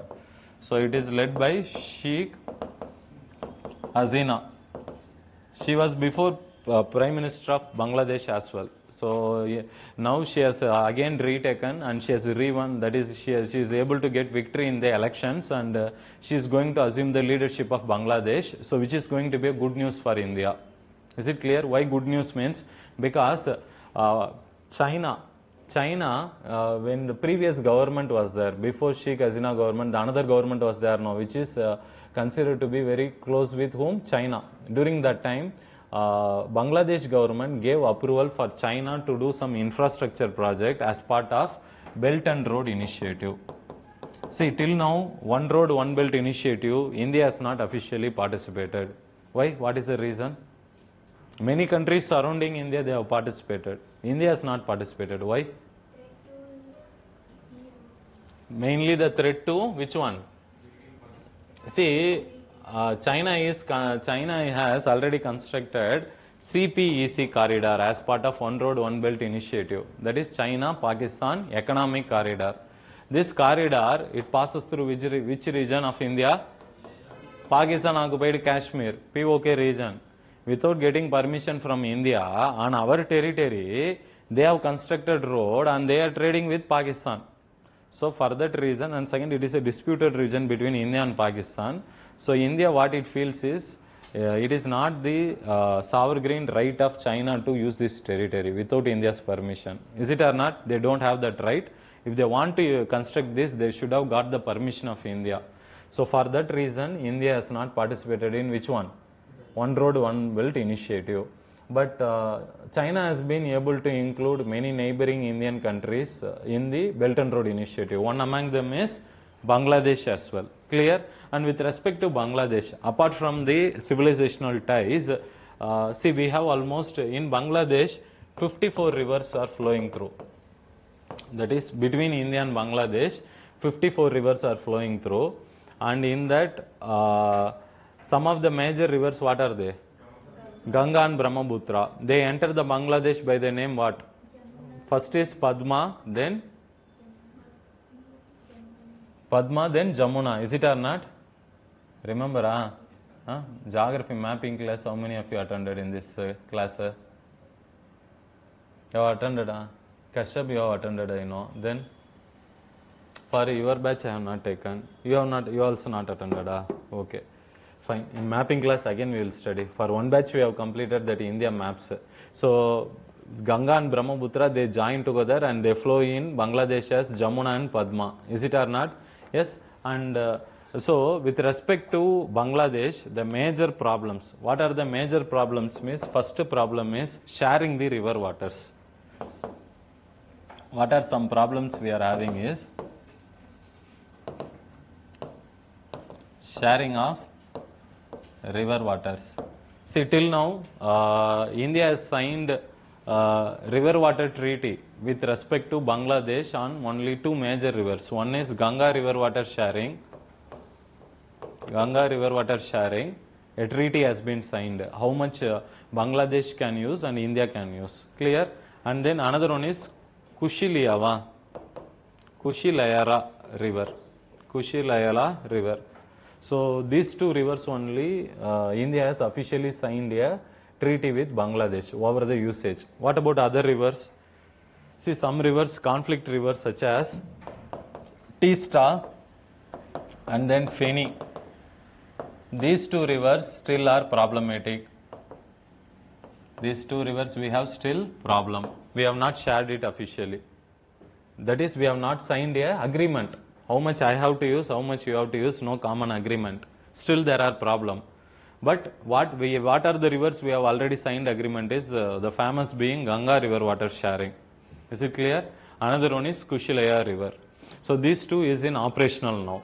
And apart from that, when it comes to Bangladesh, we are having lot of problems. See, problems being one thing is, in the borders we are having the illegal migrants moving. Who are those people? Rohingyas. So we have the problem of illegal migrants called Rohingyas. These Rohingyas, they actually belong to the which one? They are considered to be original inhabitants of Bangladesh only. Bangladeshi Muslims actually they are. but majority of them today are living in where? In case of Myanmar, there is a state called Rakhine State in Myanmar. In the Rakhine State, majority of the Rohingyas have settled. And what is the problem today in case of Myanmar is under the military rule, junta rule. The military government, army rule which is happening in Myanmar, what they did is they went and attacked this whom? Because in Myanmar the majority people are Buddhist people. So minority are whom? These Muslim people, and they always consider these people are illegal Muslim, illegal migrants. So a war happened between which one? Between Buddhist and these Muslim people, Rohingya people, and in the war, the army, Myanmar's army has one-sidedly they went and attacked and tried to kill lot of Rohingyas in Rakhine State. And many of the Rohingya people, they escaped from Myanmar through small boat and tried to reach Bangladesh as well as India. And some of the Rohingya communities today, we have given them some temporary accommodation in West Bengal, Assam, and some people in Chennai, even in Bengaluru, Karnataka, many have stayed illegally. They are also having Aadhaar cards also to such an extent. And even internationally, many countries criticize India. When these people are coming across the border, because they feel that they cannot live peacefully in Myanmar, their life is in danger. When they come to any state, as a humanitarian principle, you need to give them accommodation. What India did is, at that time, they told that at a point of time, they were about to tell these communities to leave India, because we don't want to encourage these illegal migrants in India. But because of the politics of Assam also, many Bodo people, the inhabitants of Assam is Bodo tribal people. They also oppose these illegal communities. Is it clear? So often there is fight will happen between these two communities. For that reason, India said to leave, to make these people to leave India. But later many countries criticized India. Being a responsible democratic country, we should show some humanitarian principle. Because where they can go now? They cannot return back to Myanmar. It's like committing suicide only. So what they can do? They can either live in India or Bangladesh. So Bangladesh is not ready to take them. They are already having not enough food, enough food or something to support these migrants. So they thought India will take this responsibility. So this is something going on. And apart from that, we have also problem with Bangladesh in borders. How many of you seen that that Shahid Kapoor's one movie, that fake currency? What is that web series name? Farsi. How many of you seen Farsi? In Farsi, at a point, they will go to Bangladesh border. You have seen, so in that movie, whatever they have shown is real only. So in case of Bangladesh and India border, lot of smuggling will happen. Smuggling and human trafficking. Smuggling means what? Fake currency circulation. And then see, smuggling can happen in two ways. One is fake currency printing and circulation in India. This is something. And even drugs also. Many drugs are smuggled in today in India through this porous border between Bangladesh and India. And trafficking, many women's child, they are trafficked and they are forced to enter into prostitution and other human trafficking activities illegally. So that is also happening across the border. In addition to that, the other problems is, even in this border, India-Bangladesh border, lot of times they illegally trade, illegal trade it is, in wild and plant animals which are in endangered condition. You cannot do trade. Some animal species and all is there now, like tortoise, some endangered animal, you cannot sell or trade between other countries. Is it or not? So those wild animal species trade, illegal trade is also very active in India-Bangladesh border. Clear? So this problem is there. In addition to that, the recent emergence of problem is the problem of which one? That is illegal migrants. With respect to that, we faced some problem between India and Bangladesh. That time, as I said, Rohingyas, Bangladesh was not ready to take. India was also not ready to take. At that time, our relationship suffered. But today we have repaired it. And what are the other problems we are facing in Bangladesh is especially the involvement of China. China is trying to use Bangladesh and keep an eye on India's movement in the Indian Ocean region and Bay of Bengal region. Is it clear? So, what is the India's role in that? India's role in that. What India is doing with respect to Bangladesh means, see, India is trying to supply to Bangladesh. We are selling almost 2000 megawatt of electricity. This is something very important we are doing.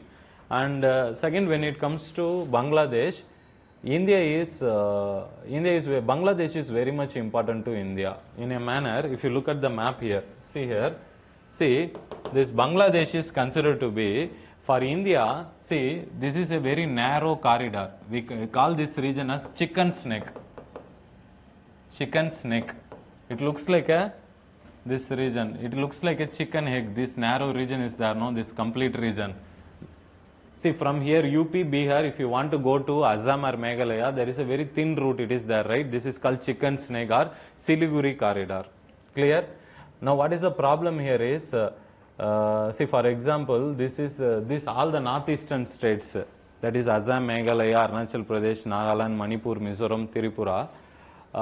These states, tomorrow, suddenly if China or any other country is doing a war with India, and if they block the chicken's corridor, chicken snake, what will happen?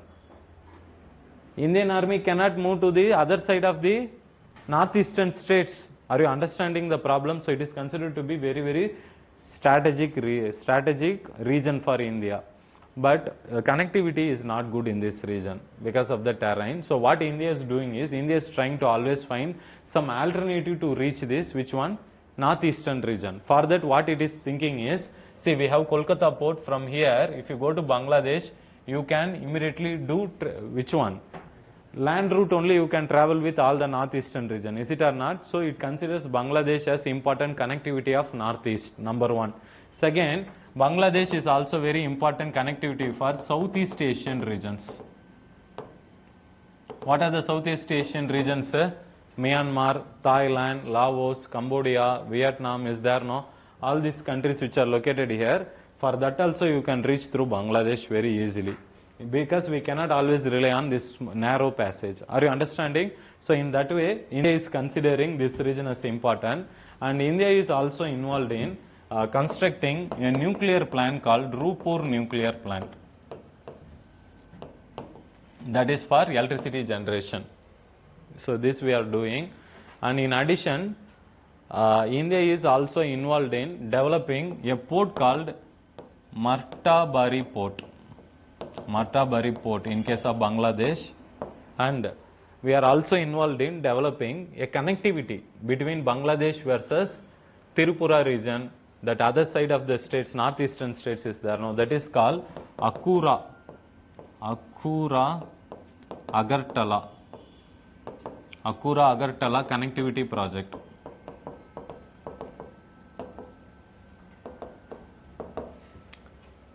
Yes. So all this we are trying to do when it comes to Bangladesh.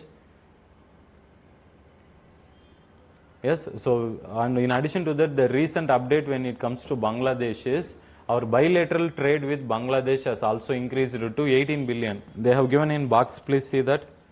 In the box they have given. So it has recently we are able to improve our trade, and Bangladesh is also famous for which one? Jute. Lot of jute production. Actually, Bangladesh competes heavily with India when it comes to jute production. Their quality is much better than India, because India, when it got partition that time, many of the latest machines and jute producing areas went to Bangladeshi region. So India was having very less jute cultivating regions, and whatever machines, factories we had, jute mills, all are old. So we need to spend more money to invest new machines. Bangladesh invested new machines, and today they are giving high competition to India in jute products. Is it clear? So these are some things. So please go through that. Next one, WTO, that is India's ban on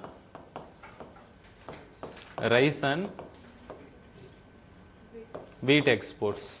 See, this happened when means in last year in the time period of May 2023, what happened is, in case of India, exactly 1 year before I am talking about, last year, this India went for banning the export of which one?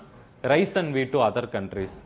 Reason is, internationally there is a Russia-Ukraine war which is happening. What is the problem in Russia-Ukraine war? See, Russia and Ukraine, they both produce 25% of the global wheat. It is called bread basket of the world. Remember, map class we have discussed all this. We will again discuss some mapping class we will conduct. That time we will cover all these places. Now, as of now, just write it. Ukraine is one of the important wheat producing region. Russia also for that matter. Now, due to Russia-Ukraine war, what happened? The global supply of wheat got disrupted. And addition to that, in India, what is the problem in last year, May 2023, is India was suffering through heat wave. So because of that, what happened is wheat production suffered. In India, wheat production decreased. When? Last year. Global production decreased due to which one? Due to Russia-Ukraine war.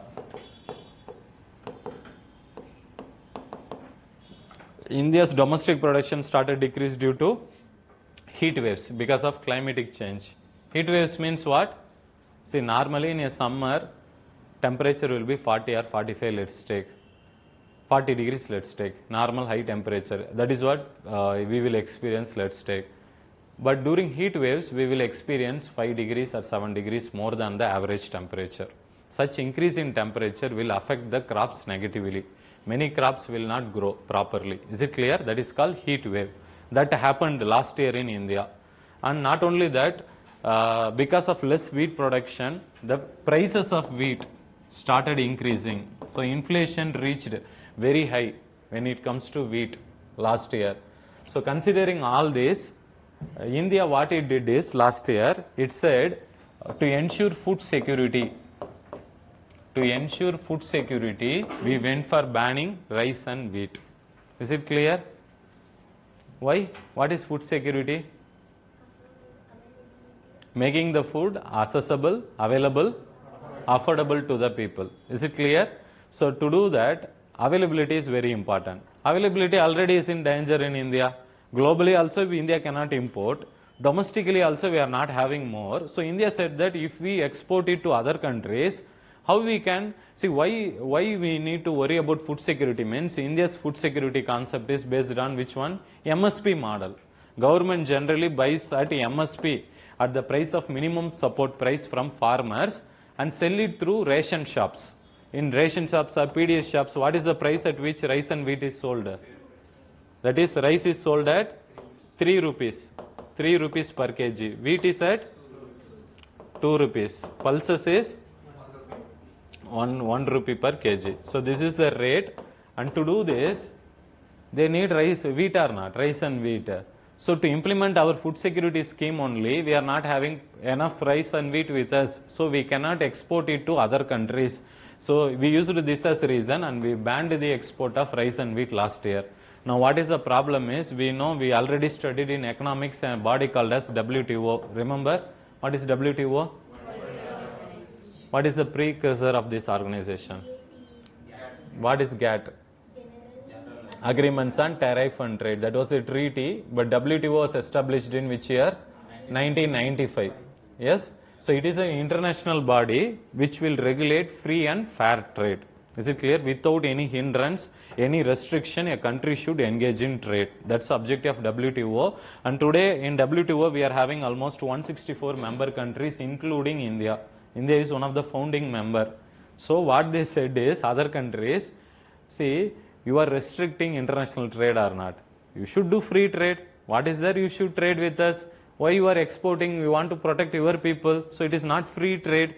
So countries which were buying wheat from India, wheat and rice, especially countries like Senegal. Where is Senegal? It is a West African country.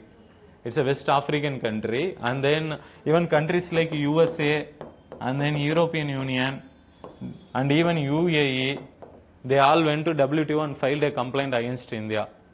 Is it clear? Saying that India is doing against WTO norms, because you are not doing free trade, fair trade, you are only thinking about your people. What India said is, this is a temporary measure. We are not doing it permanently. And now the recent update is, now government is considering lifting this ban. Is it clear? Because this year, this is a data of last year. This year, as per the update now, this year we are expecting a very good wheat production in India. Is it clear? So considering that, what Indian government is saying is, we need to now have a buffer stock in our FCI godowns. So once we procure that sufficient quantity from farmers, after that we will immediately lift the ban, so that the farmers can export to other countries. So this is a recent update. So this came in newspaper very recently. Is it clear, everyone? So what they can ask from here, they can ask questions maybe related to, again geographically, they may ask the conditions for growing wheat. What is the temperature it requires? And what are the regions in India which supports growing wheat? And internationally, which are the wheat producing major states, major countries? So what are they? Which is the country which produces number one? Who is the largest producer of wheat in the world?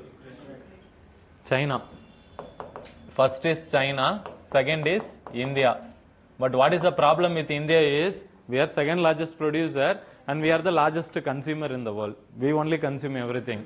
So we leave very little to export to other countries. Because the problem what India says is PDS. We are reserving it, we are stocking it because we need to supply it to the people first. So due to that, it's happening. But another major countries in Asia is, which one? Russia and Ukraine. So because of that war, now disruption has happened. So that is why wheat price is increasing continuously. In the last year, this year it is expected to decrease. Is it clear? Next one. Huh? What is it? Ram Mandir. Yes. So Nagara temple architecture. I don't want to go into the politics of this Ram temple and other things. Maybe that can be asked mostly to interview students. What they will do is, what do you think is essential for a country? That is, building temples or reducing poverty. Which one will you choose and why? As simple as that. Better is, my suggestion would be, better nobody should face this question. At least our students, that's what I pray. Because very controversial to answer. What will you say? Sir, we are constructing that temples, sir, that time we improve tourism. That's why we get money. Then we will utilize for poverty also. Where you are utilizing for poverty? Ram Mandir temple ga? And we are creating some jobs opportunity also, like self-help. See, 22% of Indians are in poverty. Is it or not? That is 1/4 of Indian is poor. 1/4 or 1/5? 1/5, roughly 22%. No, 1/5. 1/4 means 25 it will come. Yes? So, tell me. In case of Ram Mandir, it is people funded. That and all I am not worried. I am not asking you who funded. My question to you, Directly government is not involved in this. I am not entering that topic. My question is, which should be the priority of any government? Building temples or lifting the people out of poverty? So obviously that stand also you cannot take before RSS Hindutva people. They will be occupying the majority of members in UPSC interview hall. That is a problem for our students. But we have to take at least a balancing stand. See, better is to, if you could observe, it depends upon the board actually which you are giving answer. That's what I would say. It's always better you go with the policy of the government rather than take a stand against the government. So you say, okay, building a temple is good in the shorter term. In a shorter term, because a temple should not be just looked as only religious purposes. As she said, temple also functions as various socio-economic functions also. Is it or not? What are the other functions temple is serving? In ancient history, when you studied medieval India, ancient India, would have studied during Chola's time or many kings. Generally, they, even in Kerala also for that matter, South India, if you observe, temples usually the gold jewelries, precious items, they will store in temples only, not in king's palace. Yes, so that's the reason whenever any foreign invader come, he will first attack which one? Temple only, for that matter only. Is it clear? So temple, as it is, does not have just a religious function, it has various social functions also. See, when somebody when people generally in a family, they go together to worship, they get mental peace, some happiness, some relaxation. Is it or not? So many additional purposes which temple are serving is not. And many temples in India also do lot of anadana.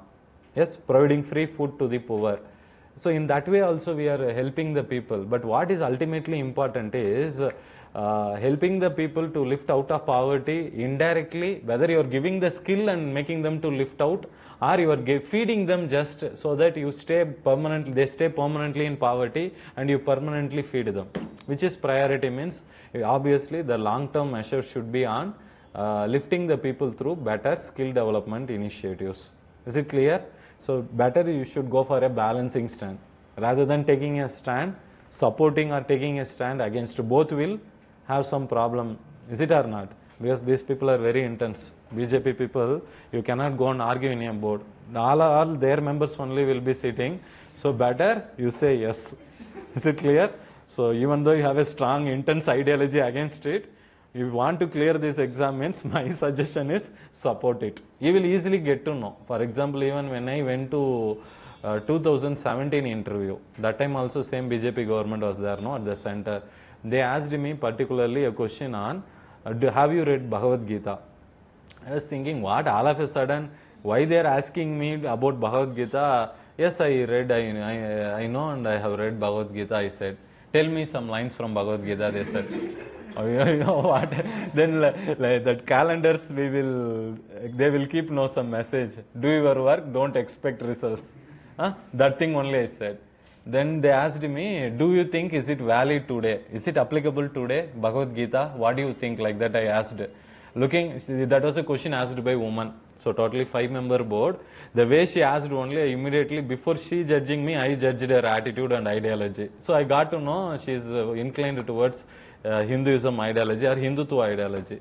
Then I immediately said Bhagavad Gita is valid yesterday, Bhagavad Gita is valid today and in future also.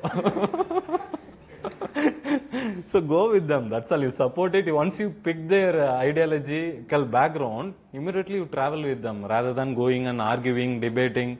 You should be smart enough. It is not that what opinion you have that you can come and talk before students or with your friends anywhere, but not before interview hall. Don't need to show our expertise before them. They are already experts. They would be seeing every day so many people like you. So we need to be very careful, not hurting them. That's very, very important. Fine. So when it comes to this Ram Mandir, this temple, it comes under Nagara temple architecture. Is it or not? So in case of India, we have two types of temple architecture. Majorly two, but we have officially 3 classification. So one is Nagara, another one is art and culture class over. Huh? Art and culture, ancient India over. Okay. So what is the basic difference between Dravidian and Nagara? Dravidian, South India, they use Shikara. See, normally I will first draw some about Nagara. Dravidia we all know. We are in Dravidian temple architectures things only. But in Karnataka partly we have third type called Vesara type, hybrid type. I will come to that. See, whenever you go to any North Indian temple, the temple will not be on the ground. Temple will be first, you are here in the ground, temple will be somewhere on the top only. So what they will do, they will construct lot of steps. It will be like this. So then there will be like this it will be. So these are mandabas. And then this is raised plinth level, they will say. And then this is, so this is the Sigara. In South India, we say that as Gopura. Yes.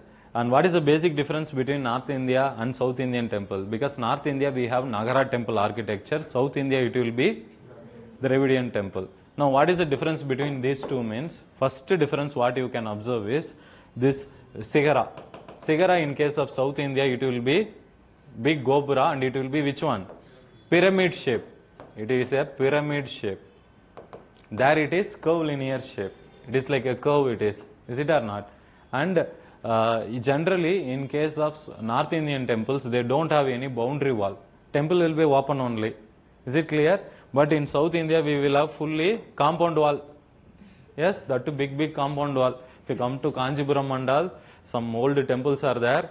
There compound wall, even it will be like a jail wall is there, no, that much height. Nobody can rise, because to ensure the safety and security of the temple, they have done like that. So generally South Indian temples or Dravidian temple, they have raised boundary walls. But North Indian temple will not have any boundary walls. Is it clear? And and one more thing is, so you have God here. God will be placed here. This is called Garbhagraha. Garbhagraha. And in case of North India, usually this Garbhagraha, or where God is placed, it will be, this Sigara will be tall Sigara. Under that straight that God will be placed. In South India, Garbhagraha will be there, but Garbhagraha God is there, but inside the temple, lot of gopuras will be there. That this Sigara we say as gopura. Is it or not? Temple entrance you have a gopura, and inside when you go, that will be a smaller Sigara. So not always that inside Garbhagraha, this Sigara will be tall. Where in case of Dravidian, sometimes it might be tall, sometimes it may not be. But in North India, always Garbhagraha or God will be placed under tallest Sigara. Is it clear? So, and apart from that, what are the other difference you can say? North Indian and South Indian. Huh? Huh? And North Indian temple, if you go on the gates and all, they will draw rivers like Ganga, images of Ganga, Yamuna, those gods. And in South India, they will use gatekeepers. We say Dwarapala. Dwarapalas. So their images will be there. In the temple walls will be there, no? In South India, we will use Dravidian temples, we will use Dwarapalas. In North India, Nagara temple, they will use images of Ganga, rivers, river gods images, Ganga, Yamuna, those river gods images will be there on the temple's entrance wall. Clear? These are some differences between Nagara and Dravidian. And there is one more, which is a mix of both Nagara and Dravidian. That is called Vesara. Vesara are hybrid style. Clear? And now coming to Nagara, within Nagara you have some 5 categories. 5 categories, that is, first one is Latina, second one is Pamsana, yes, then third one, what is the third one they have given? Shigara, that is Shegari, and then Bumjia, and here another one, Latina, Pamsana, and Vallabi. Write this, I will explain one line about what is the difference. Again you will study in art and culture, where teacher will teach you. Since it's important for both prelims and mains, we are taking this and discussing. And Ram Mandir, for that matter, it's important. From art and cultural perspective, not from political perspective. Yes, and coming to Latina. Latina, here, see I said about Garbhagraha, no? Garbhagraha where God is placed. Where God will be placed, this is the Sigara. Then you have Garbhagraha. Center will be Garbhagraha where God is placed. So that Garbhagraha base will be square shaped in Latina and Pamsana. Both of them, that Garbhagraha pedestal will be square shaped. But in Vallabi it will be rectangular shaped. Then what is the difference between these two? Both are square shaped base, is it or not? And here the main difference is in the Gopura. In the Gopura, how it will be means, see there will be like this center, this is Garbhagraha, and there will be lot of like this square spiralets will be there. That is, the temple Gopura will be there, no? See, for example, I draw.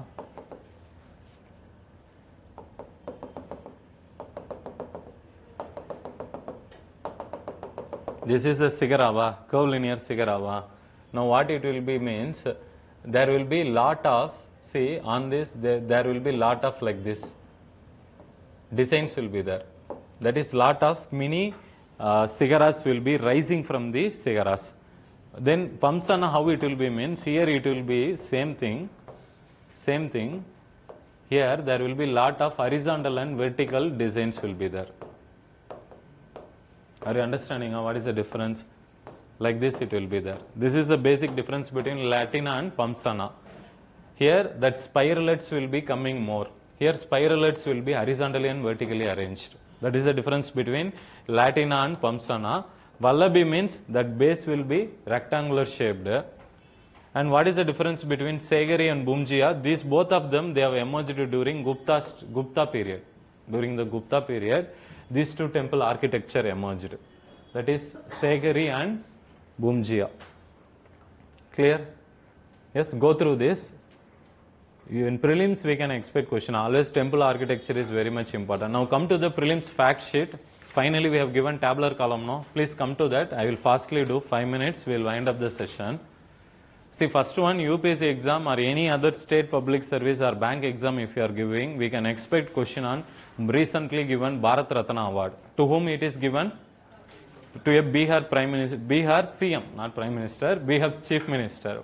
Previous Bihar Chief Minister. What is his name? Karpuri Thakur. Please underline it, very important. And what is his unique contribution means he has given reservation to backward classes, that is OBCs, for the first time. In which year? Before Mandal Commission. See, today we are having in UPSC 27% reservation for OBCs. Is it or not? So before that, who was the person first in India to do means he only. He has given for in his state government, he has given backward classes 26% reservation in 1968, 78. So that is his unique contribution, and he is also called people's leader. What is the other name? Jannayak.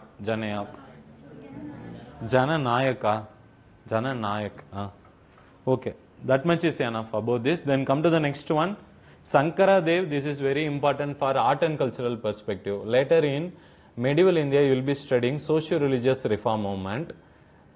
See, what is the main importance of socio-religious reform movement means at a point of time in history, there arised the domination of rituals in worshipping God. That is, if you want to worship God means you have to take flowers, you have to tell mantra like this, you have to go like this, you have to be dressed like this. All these added complications. And second, we know in case of India, we discriminated a category of people in we did not allow them to enter the temple. We call them as untouchables. Is it or not?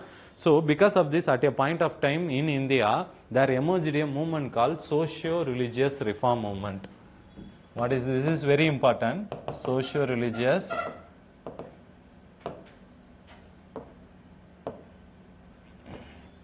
So as part of the movement, the objective is they wanted to simplify the worship of God. See, this movement, the people who believe in this movement, what they said is, you want to worship God, you think God, sit and think God in a manner which you feel God is, and worship Him. Is it clear? You don't need to go to temple, you do puja like this, you buy flowers, you do dress like this. So it has become, what happened is in a process, we have complicated the worshipping mechanism. So socio-religious movement tried to simplify the various rituals in Hindu religion and to simplify the reach of God and worship of God. Is it clear? Yes, this happened not just in Hinduism, even in case of Islam. Islam also it happened. That is why that Islam, that socio-religious reform movement is called as Sufi movement. Sufi movement, which is also important topic for your both prelims and mains, which we will cover. History class they will cover it. Is it clear? So one among the famous socio-religious reform movement in northeastern India in Assam is the Neo-Vaishnavite movement, which was led by Shankar Dev of Assam, and his contribution is the most important thing is he has introduced Satriya dance. That is very, very important. Round it off. As a homer, go home, learn about the futures of Satriya dance. How they dance, what is its important characteristics. Please try to Google it and add some notes to that, which they can ask in prelims exam. Clear? Then coming next one, Netaji Subhash Chandra Bose is unique contribution, foundation of Indian National Army. INA. And in addition to that, in 1939, he was made as the President of Indian National Congress as well. So these are some of his unique contributions, and people celebrate his birthday, that is birth anniversary, by the name Parakram Divas. Parakram Divas. They have highlighted and given, round it off. Next one, Thiruvalluvar and Velu Nachiyar. Thiruvalluvar and Velu Nachiyar. They are from Tamil Nadu actually. Thiruvalluvar means, see what he has done is, actually in Karnataka also there is one more person like him. Actually what he used to do, Thiruvalluvar, is, nobody has seen him. Nobody has seen him. He has written lot of text in very ancient times, and nobody know what is his original name as well, and nobody knows what religion or caste he belongs to. Reason is, he has left a document for us, to Tamil people, and in that what he has written is some totally 1330 couplets. What do you mean by couplets? Means all the messages on politics, on individual moral ethics, on values. He has talked about everything in life in maximum in 1.5 line. Maximum in 1.5 line. Like that. So this 1.5 line will make one couplet. Like that he has created 1330 couplet, and today also many of its writings have relevance in India as well. Even a lot of times our Prime Minister Modi used to quote his message to the people as well when he is addressing the meeting. So here why we are talking about him today means, recently our Prime Minister went to Tamil Nadu in Chennai, where he has inaugurated Khelo India Games.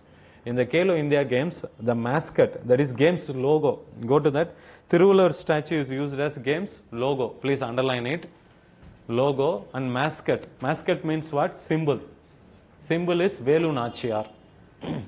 What is, I am coming from her hometown only. She is from my hometown, Sivagangai, near that Rameshwaram only, the next district. And one thing is, she is considered to be one of the, not one of the, actually officially if we say she is the first woman freedom fighter from India. I think they have given that. They have given see that last line, she was the first Indian queen to wage a war with whom? East India Company directly. But history books has been written in a manner such that the South Indian contribution, not Tamil Nadu I am talking, overall South Indian contribution has been not given importance in history books. That is something which we feel bad always, because history has been, many history has been hidden in that way. So we always talk about Babur, Akbar, okay, contribution of Mughals is there, and contributions of Guptas and various Hindu kingdoms is there, but what should not be missed is also the contribution of various South Indian kingdoms, especially Chera, Chola, Pandyas. Their history has been even missed in our NCERT books as well. Anyways, the politics is always there in writing books as well. But this, now coming here, why I am talking about this woman is, she is also considered to be the Rani, that is Jhansi. Rani Lakshmibai Jhansi is there, no? Same way she is considered to be the Jhansi of Tamil Nadu. And such a brave woman. Brave woman. Alone she went and fighted. She is a queen, but alone she went and fighted against the East Indian Company in 1780s to 90s. Yes, next one, A23A. A23A. This is a place in Antarctica. Antarctica, it is a name of an ice shelf. That much you remember. Yes, what happened is, now because of more temperature, climatic change, this ice has broken away. It is a very big iceberg. Iceberg which is in Antarctica, it has broken away and it started floating alone. So that is why it was in news. And they may ask you, A23A recently in news refers to, and they can give you 4 options: pesticide, insecticide, iceberg, or mountain. Anyways, they can confuse you. If you don't know means we cannot take a guess at all. Yes, next one, Pradhan Mantri Rashtriya Bal Puraskar.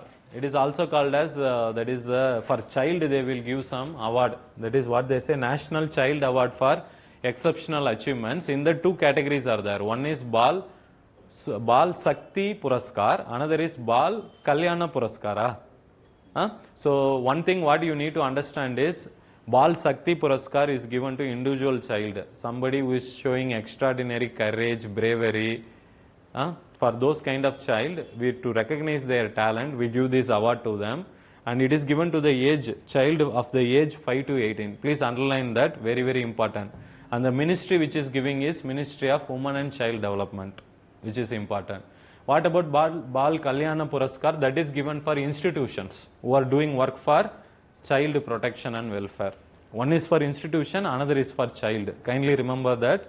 And the age group of the child should be 5 to 18 years for Bal Shakti Puraskar award. So next one, stripe rust or yellow rust. This is a fungal attack disease in wheat. That much you remember. Just underline it. It is a fungal disease caused in wheat, which will affect the output. Next one, Great Indian Bustard. Great Indian Bustard. This is the state bird of which one? It is the state bird of Rajasthan. Rajasthan. State bird of Rajasthan. What is the state bird of Karnataka? Huh? Neela? Neela Kalyanava. Kanda. Neela Kanda. Same way for Rajasthan, the state bird is Great Indian Bustard. It is considered to be one of the very heaviest bird. Heaviest bird, very heavy. And this bird is located in Rajasthan, Gujarat, Maharashtra. That is like a L shape it will come. Rajasthan, Maharashtra, Gujarat, Maharashtra, and then Karnataka. Karnataka. Here it is found more. Generally, what is its habitat? Habitat means what? Living place. Great Indian Bustard's habitat is generally grasslands. Grasslands. Grasslands means what? Regions which have very less rainfall. Though there only grasslands will be there. Those regions only this bird will be there. And what are some problems this? And in IUCN, IUCN means what? International Conservation Union. That is which will list whether animal is in danger category or not. That has listed Great Indian Bustard under critically endangered category. Critically endangered category. Very important. They can ask you in prelims. So it's listed in critically endangered.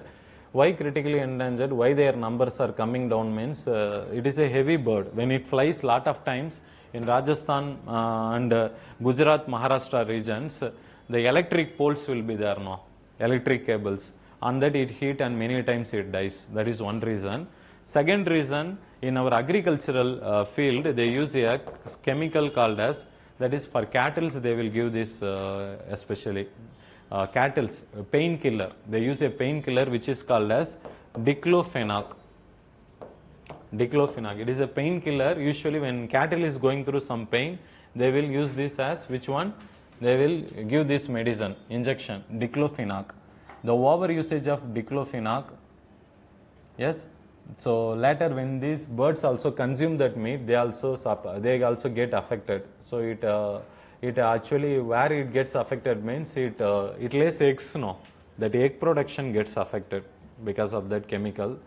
So due to all these reasons, these birds' life is in danger. Their numbers are in danger in India now. Is it clear? Yes. Next one, coral reefs. They have traced a deep water coral reefs in Atlantic region. Atlantic region. I have discussed a lot about coral reef. Coral reefs are considered to be, which will have, just I will ask you one question, which will have the more biodiversity. Number one, tropical rainy forests. Number two, coral reefs. Number three, temperate forests. Number four, polar regions. Which will have most biodiversity among the four? How many of you are saying coral reefs? Only one? Two. That is the right answer. Actually, more than tropical rainy forest or evergreen forest, coral reefs have more biodiversity. This was already asked in UPSC prelims exam. So write it again. Yes. Next one, slim or moon sniper. You know already. Japan also now recently followed, and it has landed its that is rover on the moon, like India only. Yes. So India is the what nation? Fourth nation. So this is fifth. Japan is the fifth now. Yes. Somaliland. Where is Somalia? Horn of Africa, we say. Yes. See, in the Somalian region, if you look at Africa, in Africa, this is full Somalia. But this this coastal region, there is another organization called, another organization is having the control of Somalia, this part of territory, that they call it as Somaliland. And in that, there is an Al-Qaeda group, Al-Qaeda attached group called Al-Shahab. They are very much active in this region. That is followers of Bin Laden. After the death of Bin Laden, his followers are there, no? They have founded an organization which is called Al-Shahab, which is considered to be again a terrorist organization. And what these people have done is they have taken control over parts of Somalia. And this region is very close to which region? This is which sea? Arabian Sea, that is near to Indian Ocean region only. After Red Sea, Gulf of Aden, it is very near to that region where today we talked about Israel-Palestine issue, Yemen, Houthi rebels, war and all going on. No, it's very near to that. Now in this region, till now, this interior land and all, they cannot get the access to which one? Sea. Because terrorists were completely controlling coastal area. Now they came to an agreement where they will allow these people also to come and use the ports.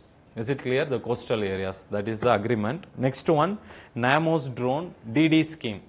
In this scheme, what is very important is how many number of drones government is planning to give. 15,000 drones. Very important. Underline it. 15,000. And under the DD scheme, we are actually government is planning to give drones to women's and especially women self-help groups.